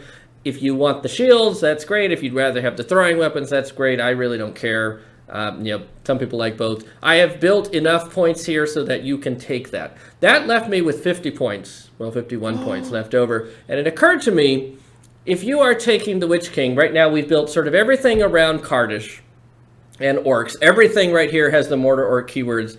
It occurred to me we should have something in the list that flavors it more for the Witch King. It would also be nice if the flavor for the Witch King also was a mortar orc. So I have put 5 Morgul Stalkers in this list, which are fantastically underpriced models. They are awesome. 10-point models with 2 attacks at strength 4. They are mortar orcs, so they will benefit from your fury. They will also benefit from your 6+ save, which makes them stupidly annoying when you cast this. If you throw these guys with the Morannon orc in the mix, with a warg rider in the mix, you will kill an awful lot of things. And if you've got the Witch King transfixing a hero before all these things converge on them, you may even get lucky and take out a hero if you're dealing with this. So that is my list. It is 449 points, which means you can do a random weapon swap on somebody if you want. How many models? 29 models. Dang. Okay, I think that is my favorite list tonight. I am extraordinarily pleased. But is it not list. 32? No, I got 29. I've got 6 Morannons, 2 Orc Trackers, 2 Orc Riders, 5 Morgul Stalkers. That's what? 10, 15 plus 12, 27 plus the 2 heroes. I misread that there were 3 open slots in the Witch King's squad. That's pretty impressive. I am very pleased. I think if you took this force to a 450 tournament, you'd have tools. Yeah, you would. There are some lists you would struggle with, but you would have the tools to deal with most of what you would see. You have the Witch King to deal with big heroes. You have Cartouche to sort of snipe the big hero as he's walking around, deal with his horse and all this stuff. You have the Fury if you need it against any sort of thing that's going to cut through your army to slow them down with a 6+ save. You deal with terror models that way. You've got a little bit of cavalry. You've got a lot of spears. You've got a lot of strength 4, an awful lot of strength 4 to cut through stuff. And a decent amount of defense 6 if you needed. Yeah, and a decent archery core. You got 8 orc archers that chin on a 4+. So I'm pretty pleased with that. And I think it's got a little bit of the flavor of the Witch King with the Stalkers. The Stalkers are fantastic models. So anyway, there we go. All right, well that takes us to the list of our core 6 list, but we thought, why not bless all of you with a bonus list? And what better bonus list to have than Centaur building a list around the surprise party crasher to the top 10. Didn't quite make the top 10, but he made the list. Sharky and Worm. The floor is yours. Okay, so this is the this is the easiest team in of all time. Are you ready for this? It is 140 points. Okay. Oh, I thought you were going to say 140 models. No, I would have believed that. Because I would have believed that too. Almost. I wanted to hear that. I wanted you to say that. It gets you totally should have done that. This is like a I have 100 models for you. 400 points. And Worm and 98. This is the picture. Boom, baby. This is the picture of a pocket full of power. Okay, it takes up 140 points to get you 17 models. Okay. So you're spending almost nothing. It is worth noting you could add warbands for an extra 40 points to add in another 8 guys. So not if you ally them, right? Because then you lose that. So if you're but if you got you got Bill Fernie or exactly. I mean that's what you should have. If you all right, so go ahead and give us the list, and then we're going to play around with the list a little bit because I feel like there's a lot of wasted opportunity. But there's a lot more that you can do with this than you couldn't have done. Right. Well, I was going to mention expounding on this if you don't want it, but with the knowledge. Starting with 140. Here we go. With the knowledge that Sharky's Rogues is not a meta army. It's low fight value, low defense, relatively low strength. You're probably not going to use this as half of your force, okay? You can get your Sharky excellent low-end caster for a couple of solid tying down of people, along with Worm and 15 ruffians, 5 of which have bows, for a very, very low 140 points. Which means that if you're running a tournament at only about 500 points, most tournaments are going to be at least that, you've still got 2/3 of your points left to spend, and you've already got almost 20 models to run your force. you've got a bunch of 4-up shoot 24-inch bows to give you coverage against enemy archers. You've got a pretty decent spellcaster who also has the ability to fight in close combat decently well, and a headhunter for domination and other objective style stuff who can get up to 3 attacks at fight 4. If you're playing at 700 points, you have almost 600 points to spend, and you've already got all of these benefits for you. And if you're playing in a 750-point tournament, you have over 600 points to spend on literally anything you want. Reed, you could put any of the lists that you've heard tonight with this list and get to, in some cases, what did you say, 29 models? Yes. You could get to 45 plus models with multiple spellcasters, That's shutting 600. people down, That's 600. Yep. running people over, blowing people up, with extra fire support. Like, this is ridiculous. And if they do close, you still fight 3 at strength 3, right? So you still got a decent-ish chance. And you got a whole lot of, of people you can just literally throw away because you just don't care. So if you need to hold down a hero, you need to hold down a spellcaster or something like that, you've got yourself a core. Now, of course, you can expound on this, right? So, you've got new characters that came out with the Scouring of the Shire book, my favorite book out of the ones that have been released so far. Shocker if you've followed anything that we've done on the blog. It's a complete shock. This is my Yes. question, right? Yes. So let's say you wanted to take the, crazy with it. Right.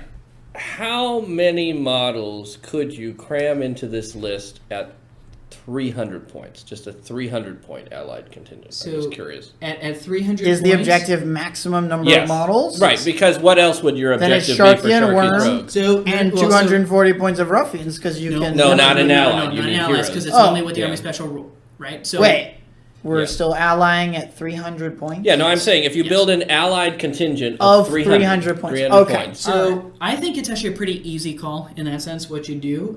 So first of all, onto this 140 points, you would pay 20. Well, no, points. before you get to the 140 points, aren't you adding 3 ruffians? Because Sharky's a hero of legend. So this already has 15 guys, right? guys plus Worm, which Right. is the 16. He's a hero of legend. Right. It's 18 spots. Oh, right. I guess Right. you could. So you have it two Sure, more, make it sure. 150. Yeah, 2 more guys. Right, for I that. forgot two more. about Worm, Make it but you got 2 more, 150. right? So you got Right, yeah, so 150, right? so you go up to 150 even. Call them 2 more guys with bows because you have the ability Because you to should do take that. more bows. All right. So then the next thing I would do is I would take Ted Sandyman for 20 points. Yes. Because he lets you bring Hobbit Militia. yes. And so in this case, you would then add 12 Hobbit Militia with axes, which is not a weapon swap because they can take that in their normal profile, which is an extra, I believe, 4 points per model. 4 points for per Hobbit model. Militia, 48. so All right, so another we're up to 48. 218. and more bows on your original ruffian squad because these are 12 melee models. That is true. We could Yes. do something like that if you 6 want to more swap them. points for 6 more bows. I'm not going to do that because Yes. the bows cost extra points. So at least for now, we'll hold off on that because I do want to get to some other guys. Okay. That Okay, gives fair you enough. 82 points left if you 82 don't points take left the to go. bow So, swap. yeah. So if you don't take some extra bows with that, I'd say you probably lead next with Bill Fernie because he's only 40 points. He's a hero of fortitude. He's got some pretty useful stuff, including some reinforcement related abilities and such. So he's got some useful things there. And then you throw in, what is that? You got 42 left to yeah. go. So you throw like another 7 or 8 guys in his group and take the rest and throw them into bows because you don't really need whips. See, I will make the case for Briarthorn because he counts as a banner, right? So For he friendly does. Yes, guys. so he We have does. no banners right now. Right. So again, since the For an question, extra 5 points. right? Yeah. For an extra 5 points. So the question was how many models can you get? Oh, in? fair That's enough. how I Fair get enough. it for Fair most enough. Yeah, models. yeah. Okay. Well, so If you're looking for the the difference ideal between army- the two is the difference between 40 and 41. If you want the maximum number of models, this list allows you to take Lothos Ecclebag. You could take Lotho. who is like, is he like 30? He's 30 points. 30, 35? The problem that I have with taking Lotho is He's Lotho horrible. doesn't have, well, one, he doesn't have the special ability that Ted Sandyman has to allow him to take extra hobbits. Right. Right? So you're just taking extra guys, and I don't know, I just feel like Like more the ruffians. difference between basically. 5 to 10 points, I mean, I guess you're right. You could get an extra 1 or 2 guys in there. The point is that for 300 points, if you're looking for an allied contingent, 300 points will buy you a decent, spot spellcaster, right? He's a cheap Yeah. spot spellcaster, 4 turns, 2+ immobilize, good. A lot of armies don't have access to that. And in a 40 model force to supplement whatever else you want to spend 300 or 400 or Goblin Town or points on. something like that. Oh, God. Yeah. Like Goblin Town. Of course, your courage will be horrible. Yeah. Well, hey, Courage who will be cares? You got a horrible. bajillion models. To But take they're punch never going to tests and break take you, forever. so who cares? Yeah. So that's how I would do it. If I was All running right. Sharky's Works, you could run it as little as 150-ish points. You could run it as high as 300 points, and you're still doing a great job. With alongside whatever it is that you're accompanying. Yeah. Good. All right. Well, that takes us to the end of the Pocket Full of Power segment. We are done, which is Yes, good we because are this has done. run long again. run very long. But a lot of good stuff with the evil spellcasters. A lot of great models to choose from. So yeah, I think we're good. Let's see. You have a parting I do. random word of wisdom for us tonight? I Okay, do. Did we want to announce what the next category is for our next episode? Have we decided what we're doing next? Then do snipers? Should we do snipers? We'll do the Sniper sounds the fun. range shooting guys. The range shooting yeah. guys? Okay. All right. Yeah. We'll plan on that then for next time. Do let us know what you think in the comments in the on the visit the blog. Tell me a tale, great or small. Blogspot.blogspot.com. We're on Facebook, TMAT SBG, YouTube now, SoundCloud also. And if you played along at home, send us your list. Because we'd be very curious to see what they are. See if we've forgotten anybody in particular. Yes. And whether or not you think that we just have an overly glorified view of certain models, like, well, actually, I can't think of any that would be overly glorified. Over now, this one I think this one was fairly There's a straightforward, couple but- that got high-ish, but it's less discreet than some of the other ones. Less discrepancy. So good. You have a random word of wisdom for us? Yes.